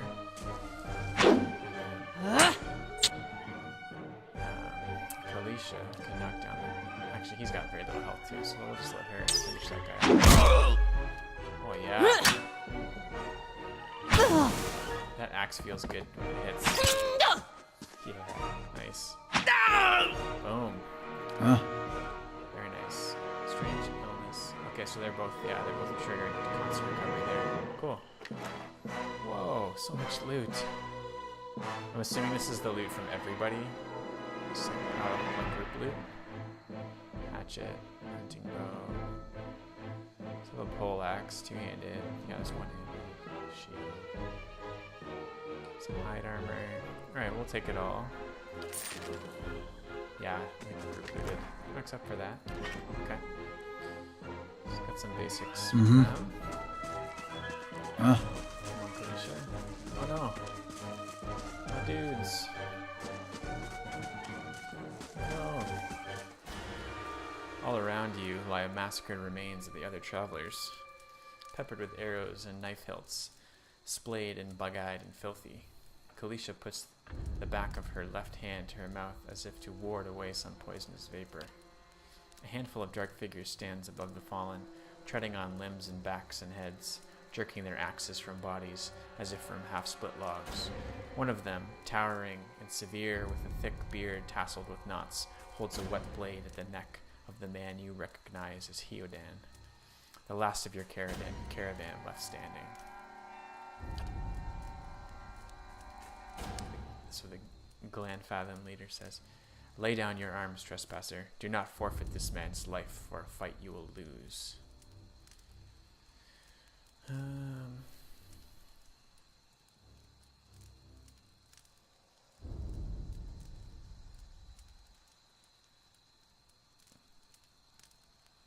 Yeah, let's try and use our lore to let them know we're not trespassing, just passing through. Disposition. Oh, you now have 1 rank in a disposition reputation. These reputations represent how people perceive your personality through the world. Even seemingly nasty reputations will be favored by some people, and benign reputations often bringing out the worst in certain people. No disposition is inherently good or bad in Pillars of Eternity, but if your main character is a priest or paladin, you must be careful not to misalign their dispositions with what is favored by their deity and order, respectively. For the main character only, their disposition will modify the effects of holy radiance for priests and faith and conviction for paladins. Okay, I'm not a priest or a paladin. Your words carry no weight. When I have seen the truth with my own eyes, blood must be paid for this intrusion. So I say again, lay down your arms. Don't trust them. They mean to kill us all. We are innocent in this. You will not listen to reason? Might 14. Only a fool attacks a weak enemy while a stronger one yet lives. That's probably our best chance because we have a high might rank. Athletics, lore, that didn't work for us before. We could put down our weapons, but Hiodan is saying we probably shouldn't do that, so. I feel like we're supposed to fight these guys, but I would say we are innocent in this. Will you not listen to reason? We know the ruin has been entered. We have seen the footsteps, heard the echoes. Now you must answer to the gods. Alright. Only a fool attacks a weak enemy while a stronger one yet lives. The man considers this, looking you up and down. Humph. Yet. He shoves Hiodan toward you. As he does so, the man rakes his blade against Hiodan's torso. Hiodan screams and stumbles forward, a wide gash in his clothing beginning to bloom crimson. The man sets his feet to engage you, his axe raised high. Alright, so Hiodan's still alive. It shows that he has full health. Oh, he's in our party now too. So what can he do? Blinding strike, that's sweet. Okay, so we'll use that on the... this guy looks like he has a bow. So we'll use this blinding strike on the guy with the bow. And then we'll get footman on this guy and Kalisha on this guy. Now I think Hiodan might take a strike, like a strike of opportunity from this guy, so he runs over to the guy with the bow, but we shall see. I'm interested to learn how that works. Okay.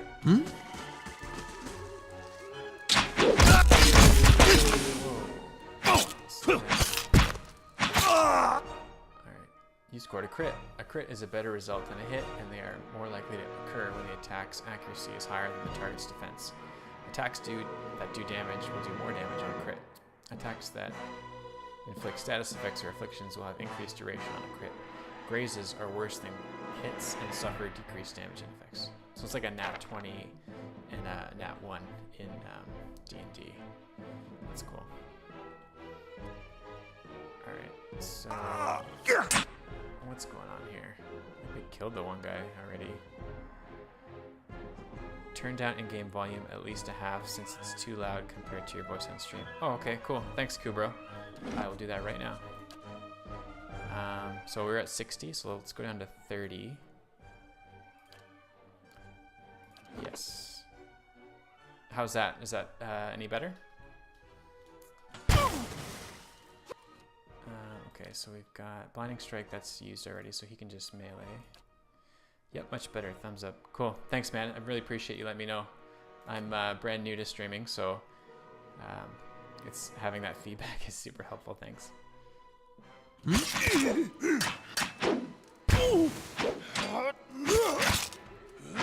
Alright, let's use our knockdowns.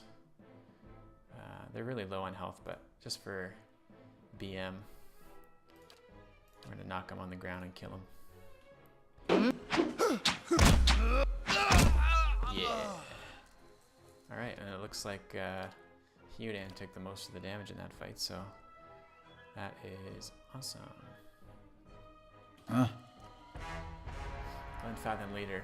Your enemy lies supine on the ground, unable to rise. His companions now silent among the other dead. His breath comes in wheezing, fitful gasps. He looks not at you, but at the sky above you. Forgive us. Unfathom leader. Barely audible beneath his choked sighs, a whisper of wind stirs the air. At this, the man's eyes roll back as he closes them. Good, good. The gods are just. A queer smile crosses his face. I am ready. The wind begins to swell, whipping around the camp, electric and volatile.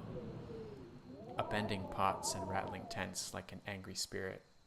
You can feel it begin to seep beneath your skin, and where it pierces you, it feels as though it is rending you apart from within. Caravan Master Odema, seated against a wagon wheel, amidst the howling maelstrom, slashed across chest and bowel, Odema's body stirs, and with great effort he raises his sagging head, his eyes barely open. He looks directly at you.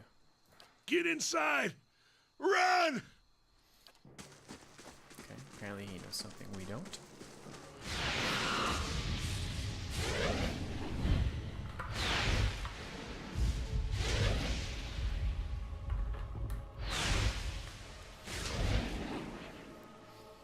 Straining against a gale that threatens to pull you off of your feet with every step, you set your hands in the worn folds of weathered rock and set about pulling yourself up the precipice.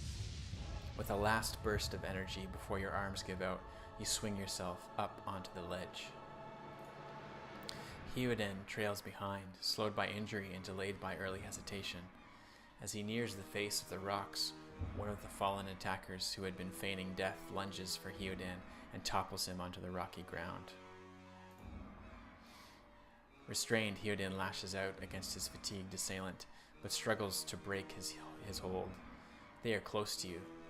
Despite the wind from your position, if you were to throw your weapon at the attacker, you would have a good chance at hitting your mark. Throw your weapon? Yeah, I mean, let's try and save him. He's been pretty nice to us. I don't have the dex requirement for that one, but we'll try it. Your aim is true, and the hit jars Hewdan loose. Lurching to his feet, Hewdan clambers up the base of the rocks. As he nears the top, however, the wind flares, pulling him sideways and tearing one of his hands free. But diving out onto the hard rock, you manage to catch hold of it. Securing his other hand, you pull with waning strength, and it feels as though your arms will be jerked from their sockets. They hold just long enough for Hewdan to set his feet and join you on the trembling ledge. There's a deep resonance to the swirling wind now. You feel it in the rocks beneath your feet and inside the cavity of your own chest, as though it would shake the marrow of your bones. Each new gust menaces the old stones before you, loosening connections, unsettling balances. As you dart beneath the old archway, the entire portal begins to fall beneath its own weight. Whoa, this is intense.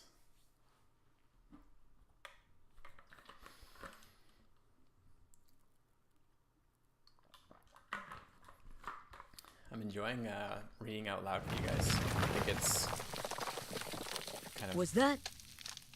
pulling me into the story a bit more. A Bewick. Had to be. Then we're lucky to be alive. And we're the only ones. We can't stay here. There could be another collapse. We're not getting out that way anyway. Let's get further inside. Can you walk? Hierden's jaw tightens. He nods. Cool. A moment's respite. Huh? Alright. Excuse me. The lower level of the ruins has been blocked off by fallen rubble. Huh?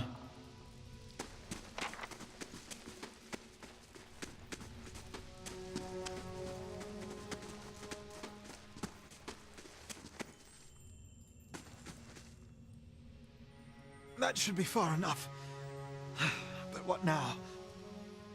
We look for another way out. Storm has to die sometime. What happened out there? Felicia shakes her head. Windstorm.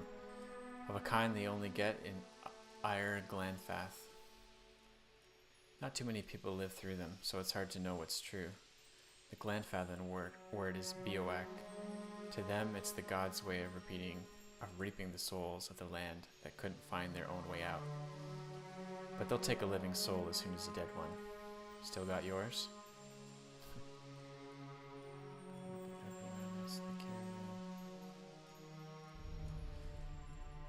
Who attacked us? Clanfathans. Those would be the hut dwellers Odema warned you about. Look to be fangs of Galawain, who are the twitchiest of the lot. They go ruin to ruin looking for fights with colonists. Poor Odema. I think he half expected this once we lost the main road. You don't seem too upset about all this. Kalisha looks you in the eye, a volatile current running beneath her voice. Maybe you just don't know me enough to know what upset looks like. And maybe I've seen worse too. Seen worse and kept on walking. 'Cause there's nothing else to be done. And 'cause there's other people you care about who still need you. Fair. Let's get going. Hierden takes a step forward and his knee buckles, and before anyone can catch him, he stumbles to the ground, his cheek striking the time-worn cobbles. On unsteady legs, he claws his way up the wall and back to his feet, but his stance is shaky, like a sailor walking on land after a time at sea. Could we maybe stay here and rest a few hours? I've lost some blood. It seems quiet off to the left. Might be a place to rest there. You have gained an item, camping supplies. You've discovered some camping supplies. You can use these to rest in the wilderness or dungeons, fully restoring all of your character's abilities and health. Easy difficulty allows you carry more camping supplies, but hard restricts them severely. If you fully run out of camping supplies, try to find an inn. Most have cheap rooms available. Okay. I hate to say this, but we can't afford to stay put. Those Glonfathans were riled about something. Could be we got company in here. Looters will be armed and ready to kill, and there's probably a lot of them. We can't be caught sleeping in their beds. Truth. Please, I just need to lie down for a while. Then we can move as fast as you want. It's like Dungeons and Dragons when you try and take too many short rests, you get attacked. Maybe you didn't hear me.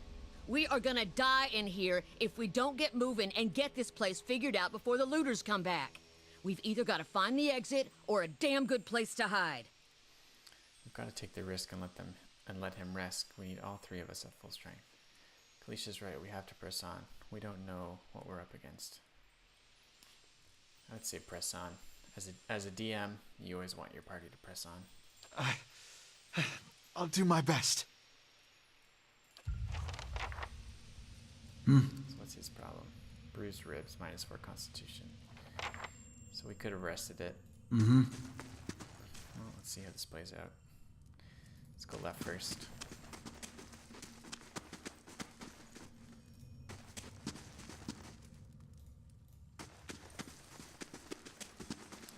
Someone else has been here. We should move. Okay. Yeah. Well, let's loot before we move on. Mace, camping supplies, hammer and chisel. Right. Small shield, torch. Cool. Sure. This probably could have been a good place to rest. Oh, what about those? It's just like something I can mine now. Okay. Let's keep going. Oh, we forget somebody? Yeah. Come on.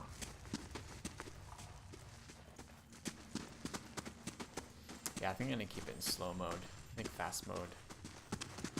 Oh, it's just too fast. Is there like a middle mode? Fast mode. Slow mode. Yeah. Yeah, we'll just leave it at slow mode. They'll never know I'm here. Alt is stealth, okay. Let's go north. Ooh. The Eastern Reach is a dangerous place full of lurking enemies and carefully concealed secrets. Enable scouting mode to move stealthy and search for hidden objects like traps and secret doors. Shh. Alright, let's go stealth. Those tiles look suspicious. Let's be careful. Press Alt for stealth movement and use fast mode. But you know, I see. Yeah, just figured that out. Oh, stealth plus fast mode, you're saying? So I get the benefit of stealth, but I can walk just as fast? Yeah, that's a good idea. So I will use fast mode for stealth, but then when I'm not stealthing, I'll just keep it on slow mode. Alright, let's explore these chambers first. Yeah, this is my first playthrough, Kubro, so any tips you have are much appreciated. I don't know anything. Roundish symbol. I'm pretty sure I saw it on one of the tiles back there. Oh, okay. So I can see some traps or something now. Let's see, go investigate. A symbol of a patterned circle is inscribed on this pillar. An unlit brazier sits at its base. It could be lit if you had the means. Alright, use the torch.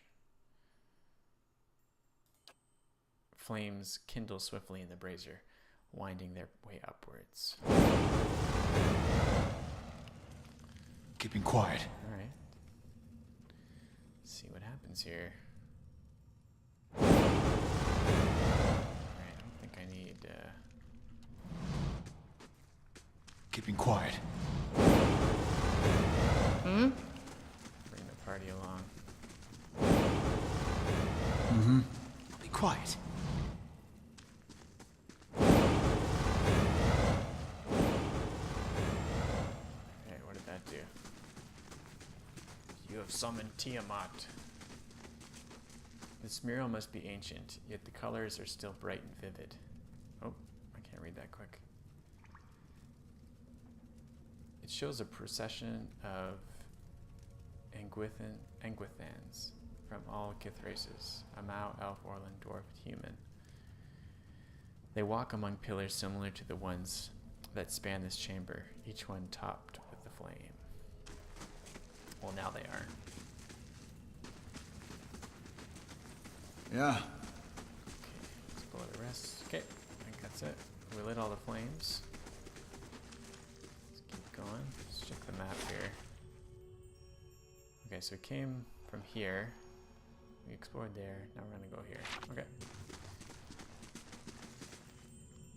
Dead guy. Lesser black ooze. Immune to blinded, dazed, frightened, grown, terrified. Well, from what I know from D&D, black oozes wreck your armor and weapons. But we're all fighters, so... Yeah, so they're immune to prone, which is probably knockdown, right? Yeah.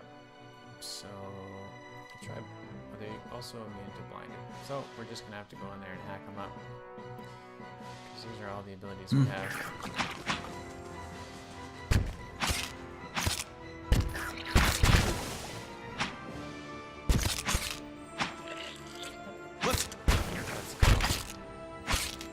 Okay, so they're not that strong.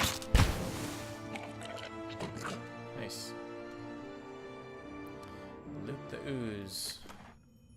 We got ooze plasma. Great. Mm-hmm. Oh, this guy has a poleaxe. Nice. Oh, so my inventory's full.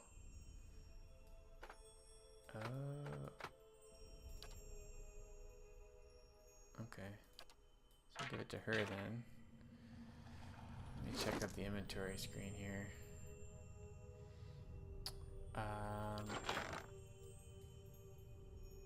Yeah, maybe I'll move. That's not what I want. I'll move a bunch of stuff to the stash. I'll keep that.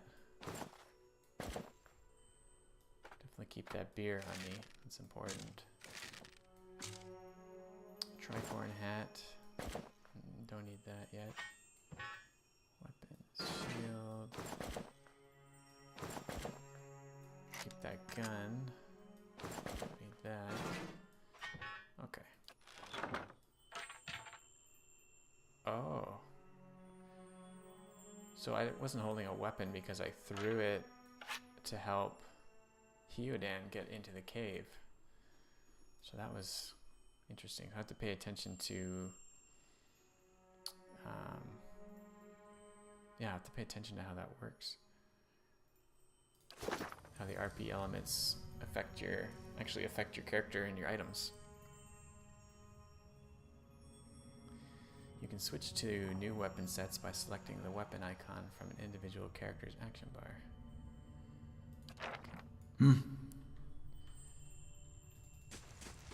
Let's check out the rest of the What's ooze. that muck on the wall? Viscous and oily. This muck clings to anything it touches. A viscous slick of something dark and tar-like runs down this wall. The shapes and bulges in the ooze suggest that something lies beneath it, but you can't tell what. Use your water skin to clear off the ooze.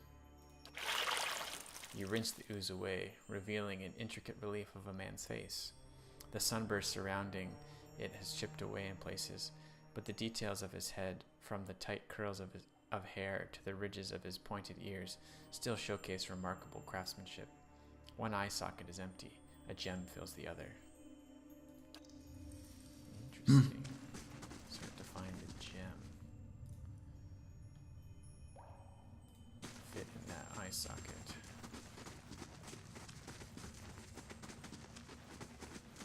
Let's go. Alright, so we'll explore the other chasm here. So this looks like a puzzle.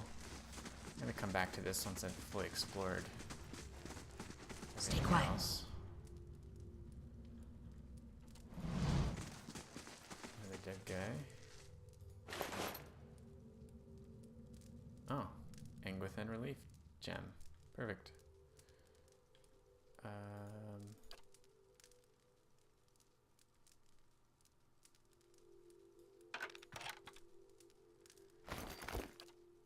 Okay. So I can put I want to put items right into the stash. Wait. Did I do that right? No, I definitely need that gem. Uh-oh. Is it stuck in the stash now?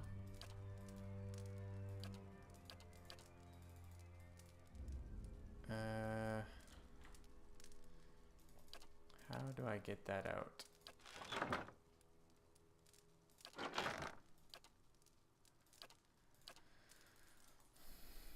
Uh-oh. Well, that is not what I wanted to do. Yeah.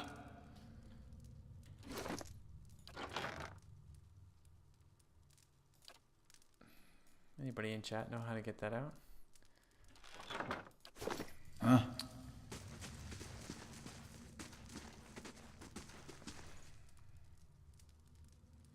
A trembling, sickly creature emerges from the dark, clutching a spear.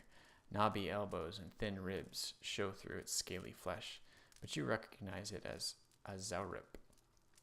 It watches you cautiously, breathing in ragged sighs. It's okay, I won't hurt you. The Zaurip recoils, fingers still wrapped tightly around its spear. The creature cocks its head and approaches you, a soft clicking sound emanating from the back of its throat. The creature sniffs around you and finds nothing of interest. It steps back and resumes its defensive posture. Raise your arms and stand still. The creature cocks its head and approaches you, a soft clicking sound emanating from the back of its throat. The creature sniffs around, finds nothing of interest. Slowly back away. Okay, so I might have to kill that guy. Wait, do you hear that?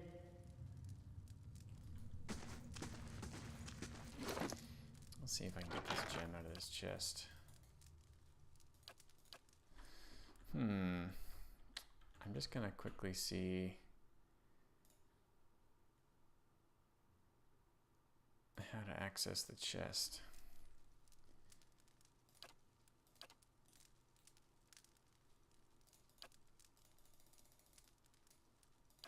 Can she access the chest? No. Oh well.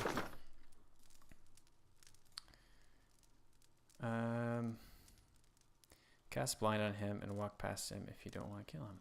Oh. All I have is a blinding strike. So it's an attack. I don't have blind like as a spell yet, so Sure. I think I'm just gonna have to kill him. I can try it though. Well, let's see if I can just walk past, see what happens. Oh, okay. We are fighting. Knock him down.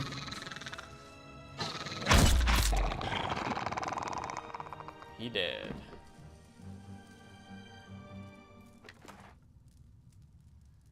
Zarep spear. One-handed. Be quiet. Oops.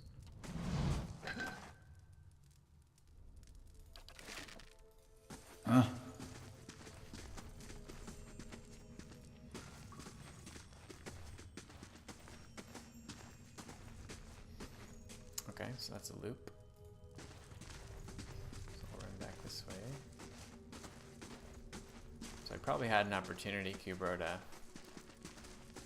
not kill him. But as a fighter, I guess that's my main course of action. A Skulder Whelp. Nothing, you know nothing about him. Alright, so she's out front.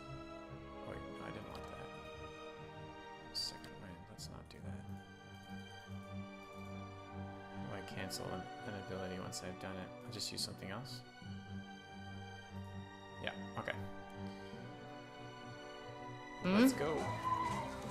Knock him down. Take him out. What?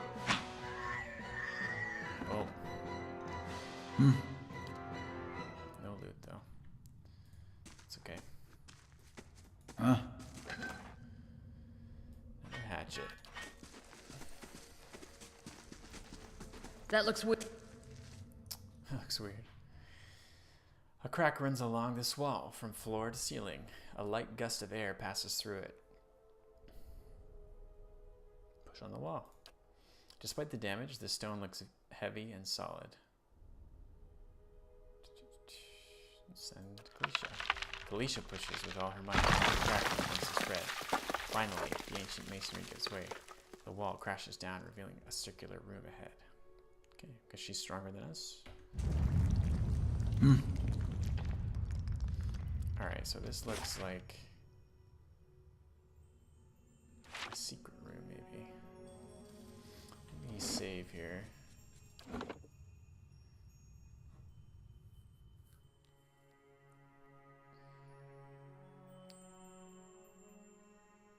New save.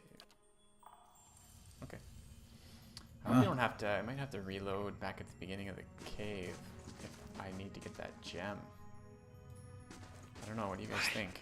I could scout ahead, see what's around the corner. How can I help? Okay.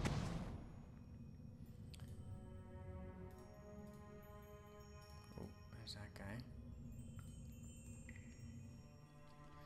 We'll use Cubro's fast walk trick here.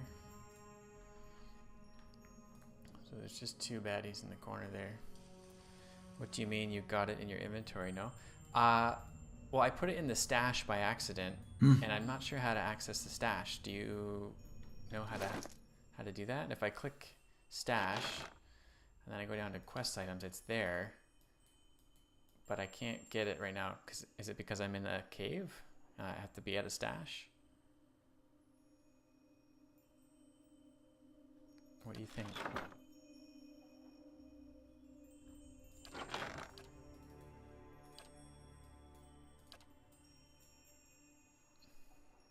Not sure. Good question. Yeah. Yeah. Well, we're not too far ahead, so let's fight these guys, and we'll see how far we can get into the cave, and then if we have to, looks like Kalicia's out front, so we'll send her in to knock down, and then everyone else. Actually, we'll get Kalicia knocked down, and then Cambrew, our footman, is going to knock down this other guy.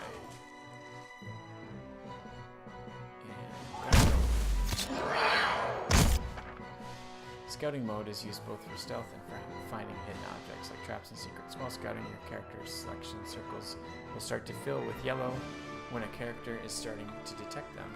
Once the circle fills yellow, the character is suspicious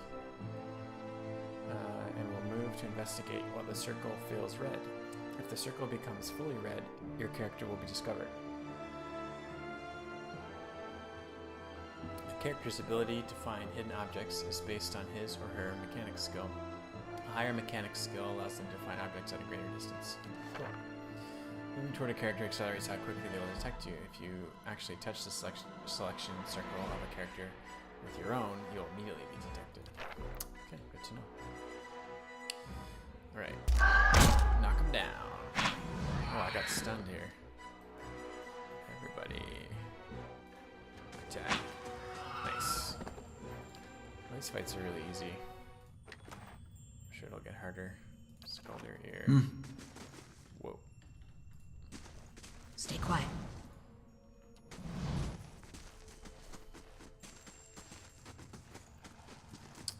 Yeah, I don't know what's behind that Feels like there's a draft coming through that wall. that face over Don't there hear any sign of that storm either.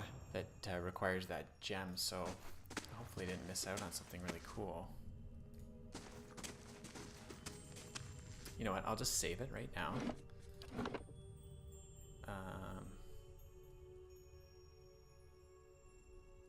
Yeah, it's this save right here. And then I'm just going to quickly load this one. And we'll just investigate that gem really quick. See what's behind it. Because if it's really important, I don't want to have missed that. Was that? A Bewick. So we'll just skip Had to through be. some of this text because we've already And heard we're it. lucky. And we're... We can't. All right. And we'll continue.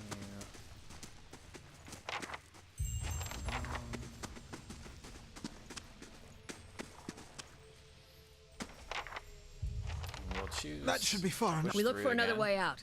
Storm has to die sometime. Could we maybe stay here and rest a few hours? I hate Sorry to say here, this, Dan. but we, Please. We are not maybe you resting didn't today. hear me. Have to press on. Okay, so we're just gonna investigate the gem over here. This is where the camp is. Wonder who was here. See if they left anything useful behind. Oh, they did. So this I'll keep. Oh, okay, so yeah. I'm gonna have to clear my inventory here. It's full.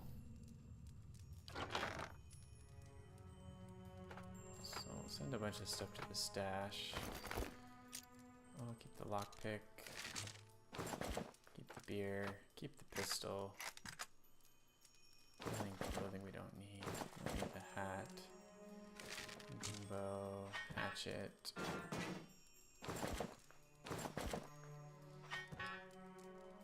Shields. She doesn't need that. Hammer and chisel. We'll keep that. And then we'll loot up here. Yeah. A small shield and a torch. So that can all go to the Yeah. Okay. Keep it going. If you haven't set it up that way, you should be able to full access stash at any given time. Yeah, I will try that, Kubro. Let me see here. Yeah, so I can do that now. Quest items. So for some reason I can do it with weapons. I can do it with armor. I can do it with the hat. I can do it with the others. I can't do it with ingredients or quest items. So is that a setting in the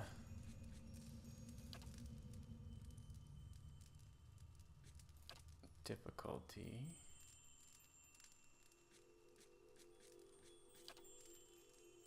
It's set up correct way.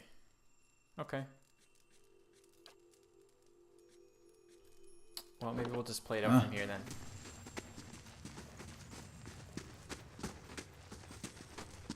Yeah. Right. They'll never know I'm here. The eastern Look at reaches the are full of tiles. dangerous places. What are those symbols? What are those symbols? Enable scouting mode to move across stealthily and search for hidden objects like traps and secret. Keeping doors. quiet. Worth a look. Trap detected. Okay, so that's how we'll get across it, and we'll have to walk along the path in stealth mode to detect the traps, I think. Also, ingredients, when you brew shit, you can do it wherever it will take from stash, I think. Yeah, okay, that's cool. That's good to know. So I wouldn't really need to access the ingredients then, right? Because I'm not crafting anything. But the quest items are... Oh, so maybe the quest items I can access from anywhere as well.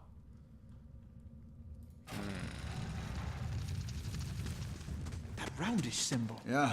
I'm pretty sure I saw it on one of the tiles back there. Huh? Yep, I think that's how it works. Okay. So let's save this as a new save. And then we'll just go back to our other one and pick up where we left off. Which one was it? It's not this one. It's not autosave, so it must be this one. Okay. Yep, I think that's how it works. Okay, thanks, Kubro. I really appreciate it. Let's just run over to the wall and try and put the gem in right away. And that will answer our question for us.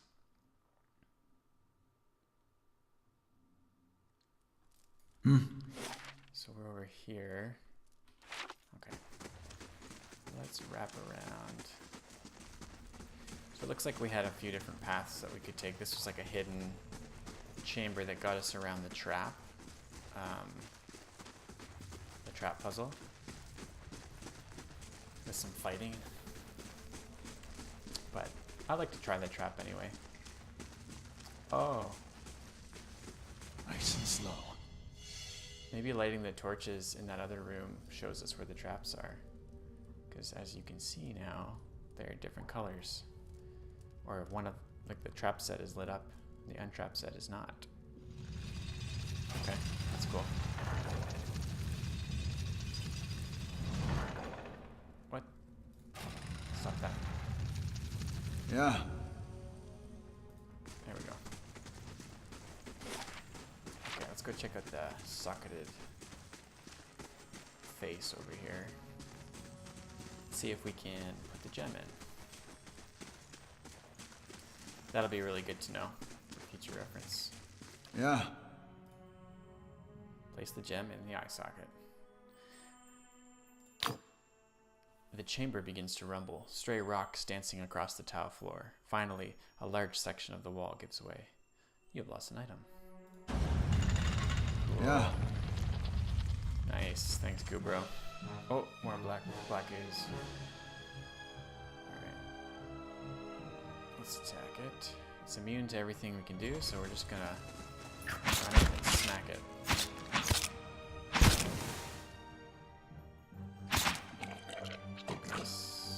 Make quick work of that. Take the plasma, put it in the stash. Looks like we got some loots here. Oh, yeah. Minor cloak of protection. Awesome. Definitely gonna put that on, our main character. And we've got some amethyst and adra. So we'll throw those in the stash. And then we'll make sure our characters equip the cloak of protection. Oh, cool. Okay, it adds items. Properties of fortitude +5, of reflex +5, of will +5. That's awesome. Yeah. Good find. Okay. Yeah. I'm glad we didn't have to backtrack. So we'll make this our new save. Cool.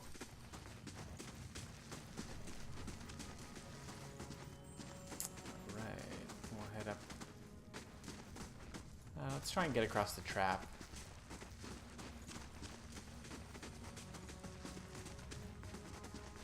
They'll never know I'm here. Yeah. Worth a look. Trap detected. See if there's anything over here.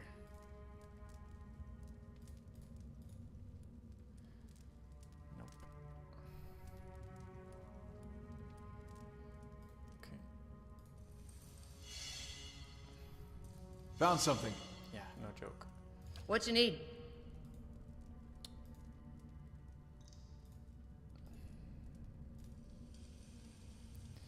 Very careful. Found something. So he's much better at detecting traps. I think we'll all go around them, not necessary to micromanage in stealth mode. Oh, okay. Good call.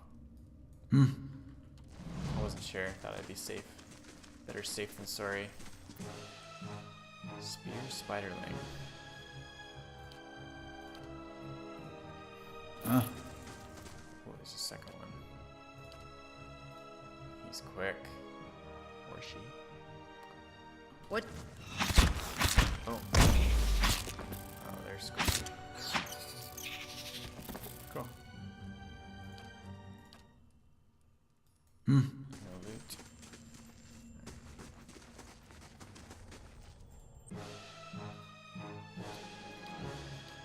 I should use Hyodan's sneak, eh? Sneak up on these guys. Whoa, that's a big one. Knock it down. Blind it. Yeah. Oh. Smoked. We must have got a crit there. Spear spider leg. Cool. Stash it. Bats as large as chickens are strung in the web. Yeah, that was a big spider. Okay, we haven't been this way, so let's go check out what's over here. A helm. Helmets come in many forms, from the humble, padded cap to fully enclosed steel great helms. Different cultures tend toward different styles of helmets, but outside of regimented armies, yeah, okay, it's a helmet. Stash it. Ooh, Jasper and Agate. Nice. Get those gems.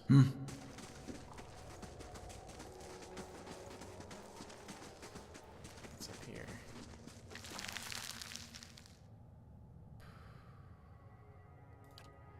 Rapier, that might be good for her.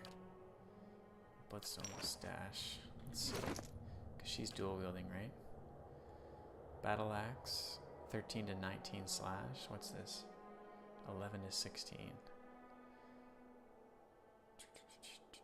Speed is average. Rapier is faster. Yeah, so why don't we put that in her offhand? It's better than the torch. 11 to 16. The torch is 8 to 13. And then what's he using? He's using 2 daggers. So fast attack 10 to 14. Yeah. Cool. I think we are good to go. Nice. I'm enjoying this so far.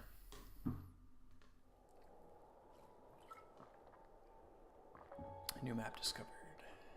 Yeah.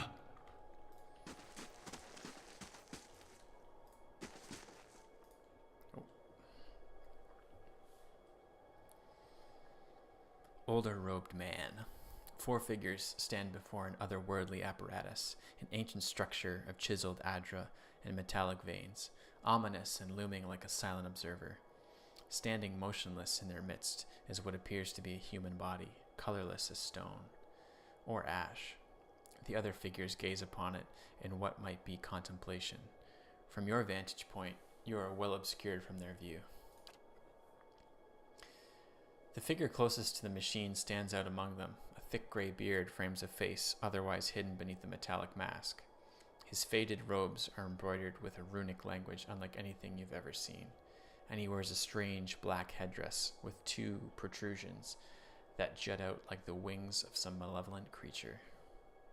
Oathbinder, bear witness, and see this man has kept his word true to his last breath, full to his blood's last drop. Guide his soul, queen that was, and regard it among your favored. Let his life by the key be his confession. Let his death by the key be his absolution. May he walk the world ever free of the crushing weight of the book. Sounds like a cult.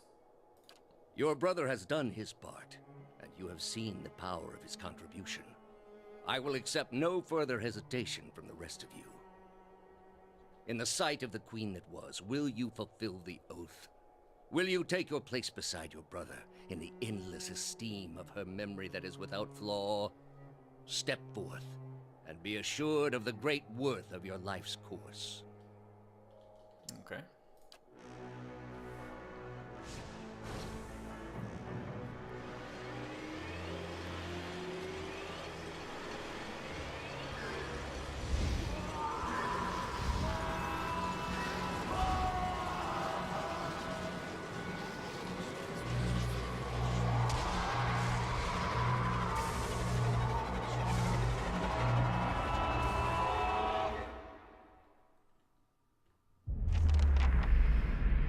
For an instant, the apparatus goes quiet and the air is still. Then, all at once, it erupts with a concussive surge. Light floods your vision, and you are knocked to the ground. Your head snaps back as you land, and pain wells into the back of your skull, washing your last thoughts away into the black, unconscious void. You open your eyes to a different place, another time. You stand in a circular room, grand and domed. Its walls lined with adra and trimmed with copper. The style is ancient, but the chamber is unweathered. At the far end, a great pillar of adra pierces the floor from below, its shimmering texture giving the illusion of boundless depth. Encircling the pillar is an apparatus much like the one you have just seen, but immense and multifaceted and intertwined. Your thoughts are yours and not yours, and they seem to exist before you think them, and they are all questions, pressing questions, troubling questions, questions that must be answered, or... At the base of the pillar now, you see a man with a thick gray beard and ceremonial robe, crowned with a strange ornamental headdress. You know this man. You are walking towards him now, at a pace that is hurried, while trying not to appear so. You have something you want to ask him, one question above all, and the question spins madly in your mind.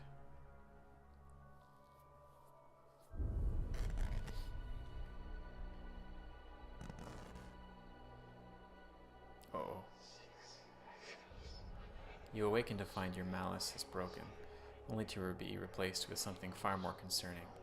Faint whispers are audible at the edge of your hearing, like a ringing in your ears that does not subside.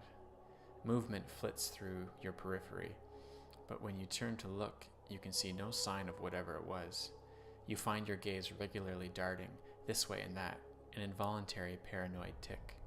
If this is sickness, it may be dangerous to go without treatment for long. The figures at the machine stand frozen in place, flesh and blood replaced by cinders and ash.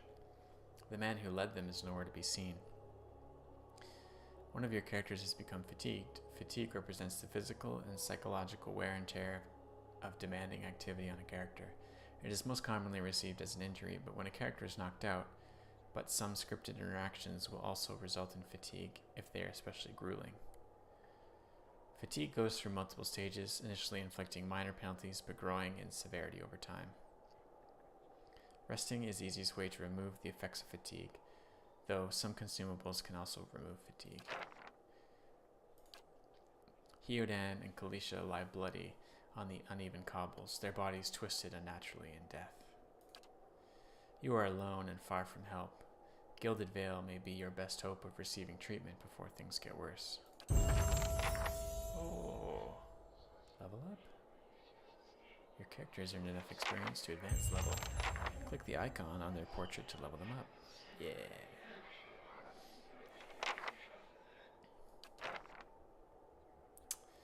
Well, looks like we're gonna have to loot our buddies. Let's check out the level up. Skills. Skills allow your character to perform specialized actions like scouting, detecting traps, picking locks, and reading scrolls. They can also be used to overcome obstacles in conversations and scripted interactions. Skills will advance your character as your character gains level, but items and other bonuses can also increase skills. Cool. So I get 6 points. Points to advance 1. So I don't see this being too stealthy. Athletics. Automatically, yeah. Athletics, adventuring is tiring work. Yeah, so we're gonna keep going with athletics. Outside of conversations, lore is used to activate scrolls. I see us maybe more doing survival, athletics, maybe mechanics. So let's go with athletics. Pump that up a bit. Oh, it costs 3 at that point, okay. And yeah, we'll do some mechanics, some survival, and then I guess we'll hold on to 1 more point for next level. Because we don't really want to do lore or stealth with this character, so yeah, mechanics. Do I want mechanics?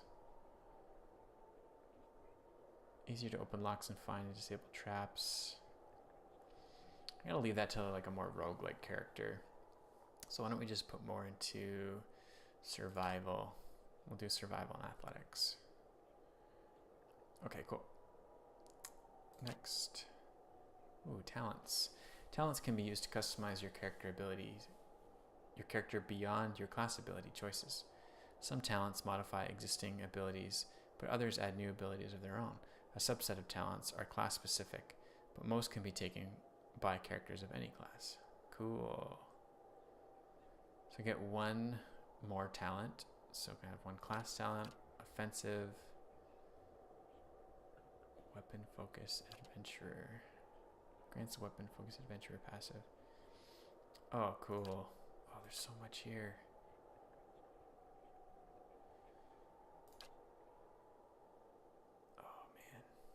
Okay. Well, let's have a look. Bonus knockdown. I think it's pretty straightforward. You're going to see additional use of knockdown per encounter. Rapid recovery. Boost the fighter's hardiness, increasing the rate of his or her constant recovery. Sounds good. Acolyte's Radiance. Nuanced faith in the gods has allowed this character to unleash a wave of spiritual energy similar to a priest's holy radiance. interesting. Apprentice is sneak attack. Grants apprentice's sneak attack passive. Plus 15 melee damage, plus 15 range damage. Allows the character to imitate the brutal, opportunistic strikes of a rogue sneak attack, taking advantage of opponents when they are at their most vulnerable.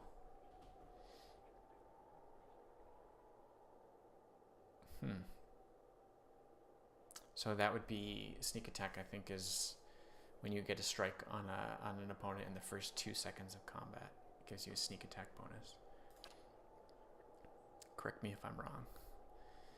Aspirant's Mark. The character has attuned themselves to the natural world like a druid and is able to focus its power on an enemy with the effects of the Nature's Mark spell. Grants Aspirant's Mark once per encounter. So the foe, it's an AoE spell that gives enemies -8 deflection and -8 reflex for 30 seconds. That's pretty good. So it's my accuracy versus their will. Cool. It's like Hunter's Mark kind of thing for druids. Enigma's Charm. With the power of a fledgling Cypher, the character is able to temporarily charm an opponent. However, it takes time to contact the victim's psyche. Cool. Not really looking for that. Gallant's Focus. The character's intense belief is manifested as an aura with properties similar to Paladins and Zealous Focus. So these are like weaker versions of the other class benefits. Novice's Suffering. The characters learn a portion of the intense pain tolerance and spiritual power that monks possess. Their unarmed attacks do increase damage and gain power as they advance. Note, Novice's Suffering does not apply to a druid's spirit shift form. Okay. Outlander's Frenzy. Channels power similar to a barbarian's tremendous rage, increasing attack speed, might, and constitution, while lowering deflection and concealing the character's endurance and health. That could be cool. Frenzied with a two-handed weapon. Prestidigitators missiles. Prestidigitators missiles. Whew, it's a mouthful. As a hedge wizard, the character has learned how to duplicate the effects of one of the most popular spells in the Eastern Reach, Minoleta's Minor Missiles.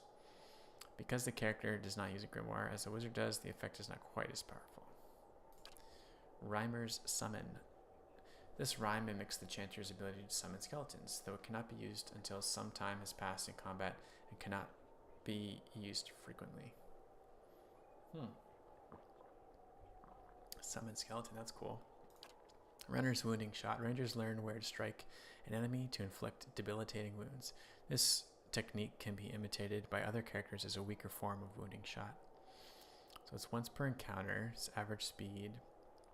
Target, if successful, is hobbled for 10 seconds. Accuracy versus fortitude. The user uses their primary attack. Slash and crush. That can be good if I could use that with my melee weapon. Hobbles them for 10 seconds. Hobble does what? Have their dexterity reduced by 2 and movement by 1.5. Could be a good way to control some faster enemies. Let's look at offensive talents. Weapon Focus Adventurer. Trains the character in the use of the poleaxe, estoc, flail, wand, and warbow, gaining accuracy with all weapons of these types. Grants Weapon Focus Adventurer passive. It's +6 accuracy. Cool. So we're using a poleaxe now. Estoc. I don't know what an estoc is. Flail I know. Wand I know. Warbow I know. So that could be good. Knight. So the same thing. Battle axe, sword, morning star, crossbow. Noble. Dagger, rapier, mace, scepter. Peasant. Hatchet, spear, quarterstaff, hunting bow, unarmed. Ruffian. Saber, stiletto, club, pistol, blunderbuss. Do you guys have any recommendations for a fighter? I'm looking to do like a two-handed kind of arms warrior style fighter. Potentially, I don't know if you can multi-class into ranger at any point. I'm not sure how the leveling works in this game yet, but I was thinking about maybe multi-classing into a ranger if that was possible.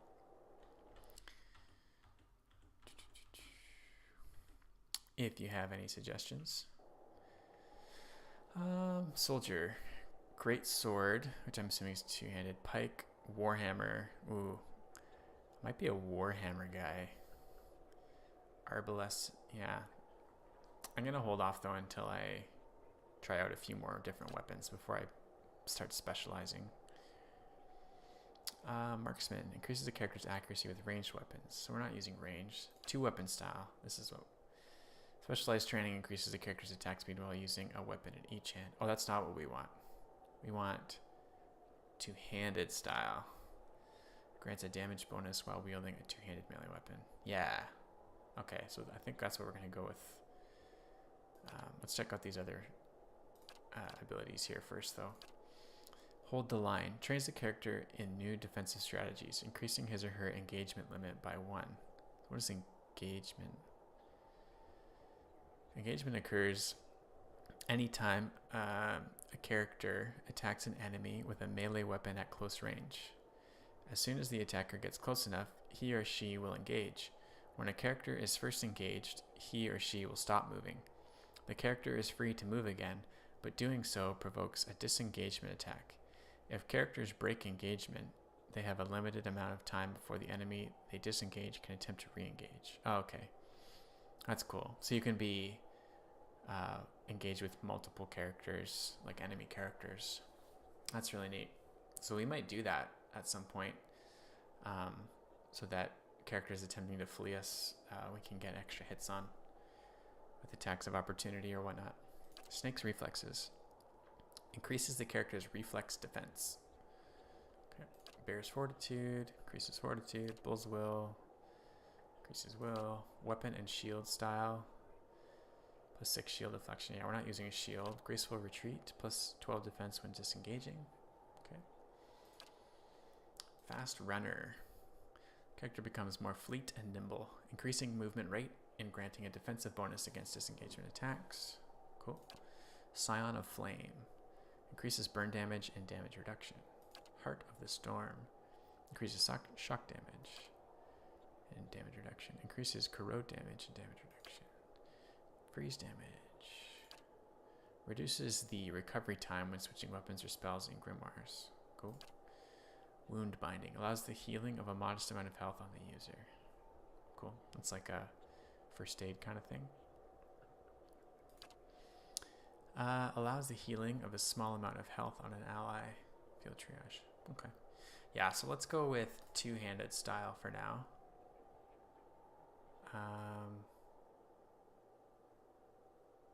Oh, it says remaining 0.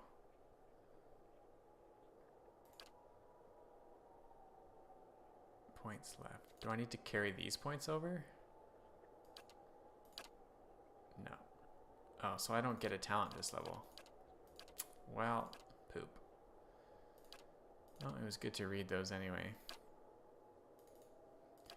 So now we know what we'll do when we do get a talent.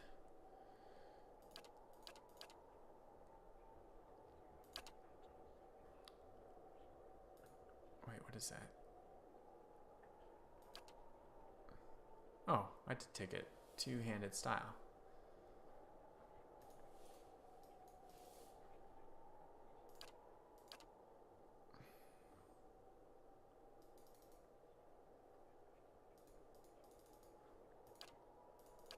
Or did I? Oh.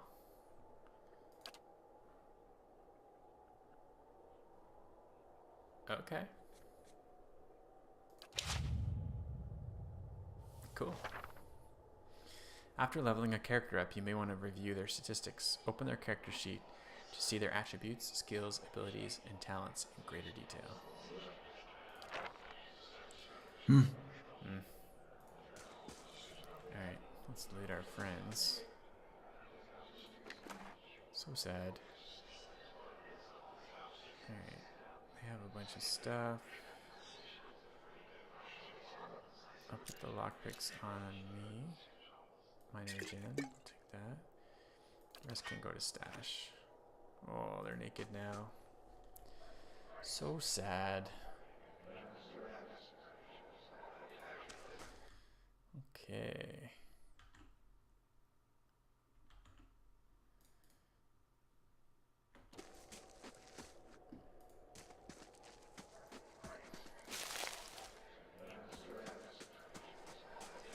Well, I think that's going to be a... Oh. Steady does it. What the heck?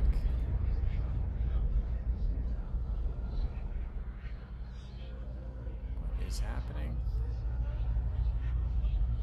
Major fatigue. Okay.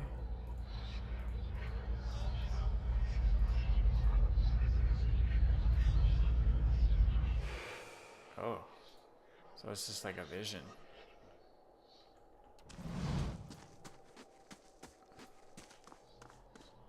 Just gonna save it real quick. I'm gonna save scum it. This is our save. Okay, moving on.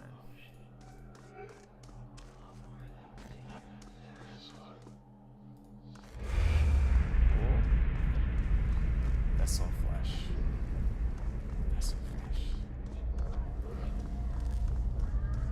It's creepy.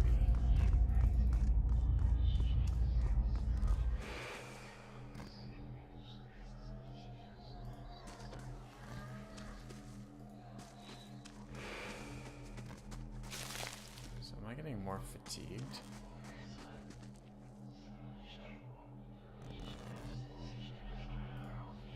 This massive structure is formed of stone, adra, and copper, and covered in strange glyphs. The air around it vibrates with an unusual energy. Yeah. Thanks.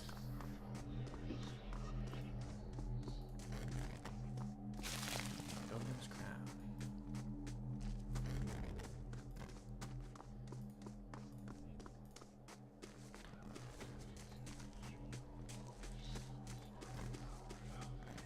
Okay.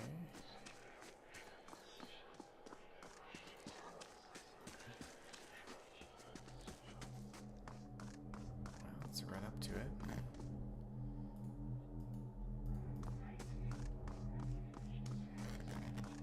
Can we trigger something here?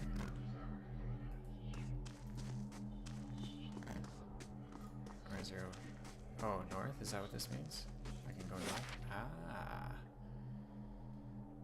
Cool. Well, before I do that, I think it's going to be a good place to pause the stream for today. I'd like to thank everybody that showed up and yeah, drop me a line in the chat and followed, and really appreciate it. If you want to continue to watch this run through of Pillars of Eternity 1, join me again tomorrow. I'll be on from 11 till 3, and yeah, we'll be saving all these videos to the VODs so you can catch up if you ever miss a day. But yeah, would really appreciate seeing you out tomorrow, and hope you have a great night. Let's save the game.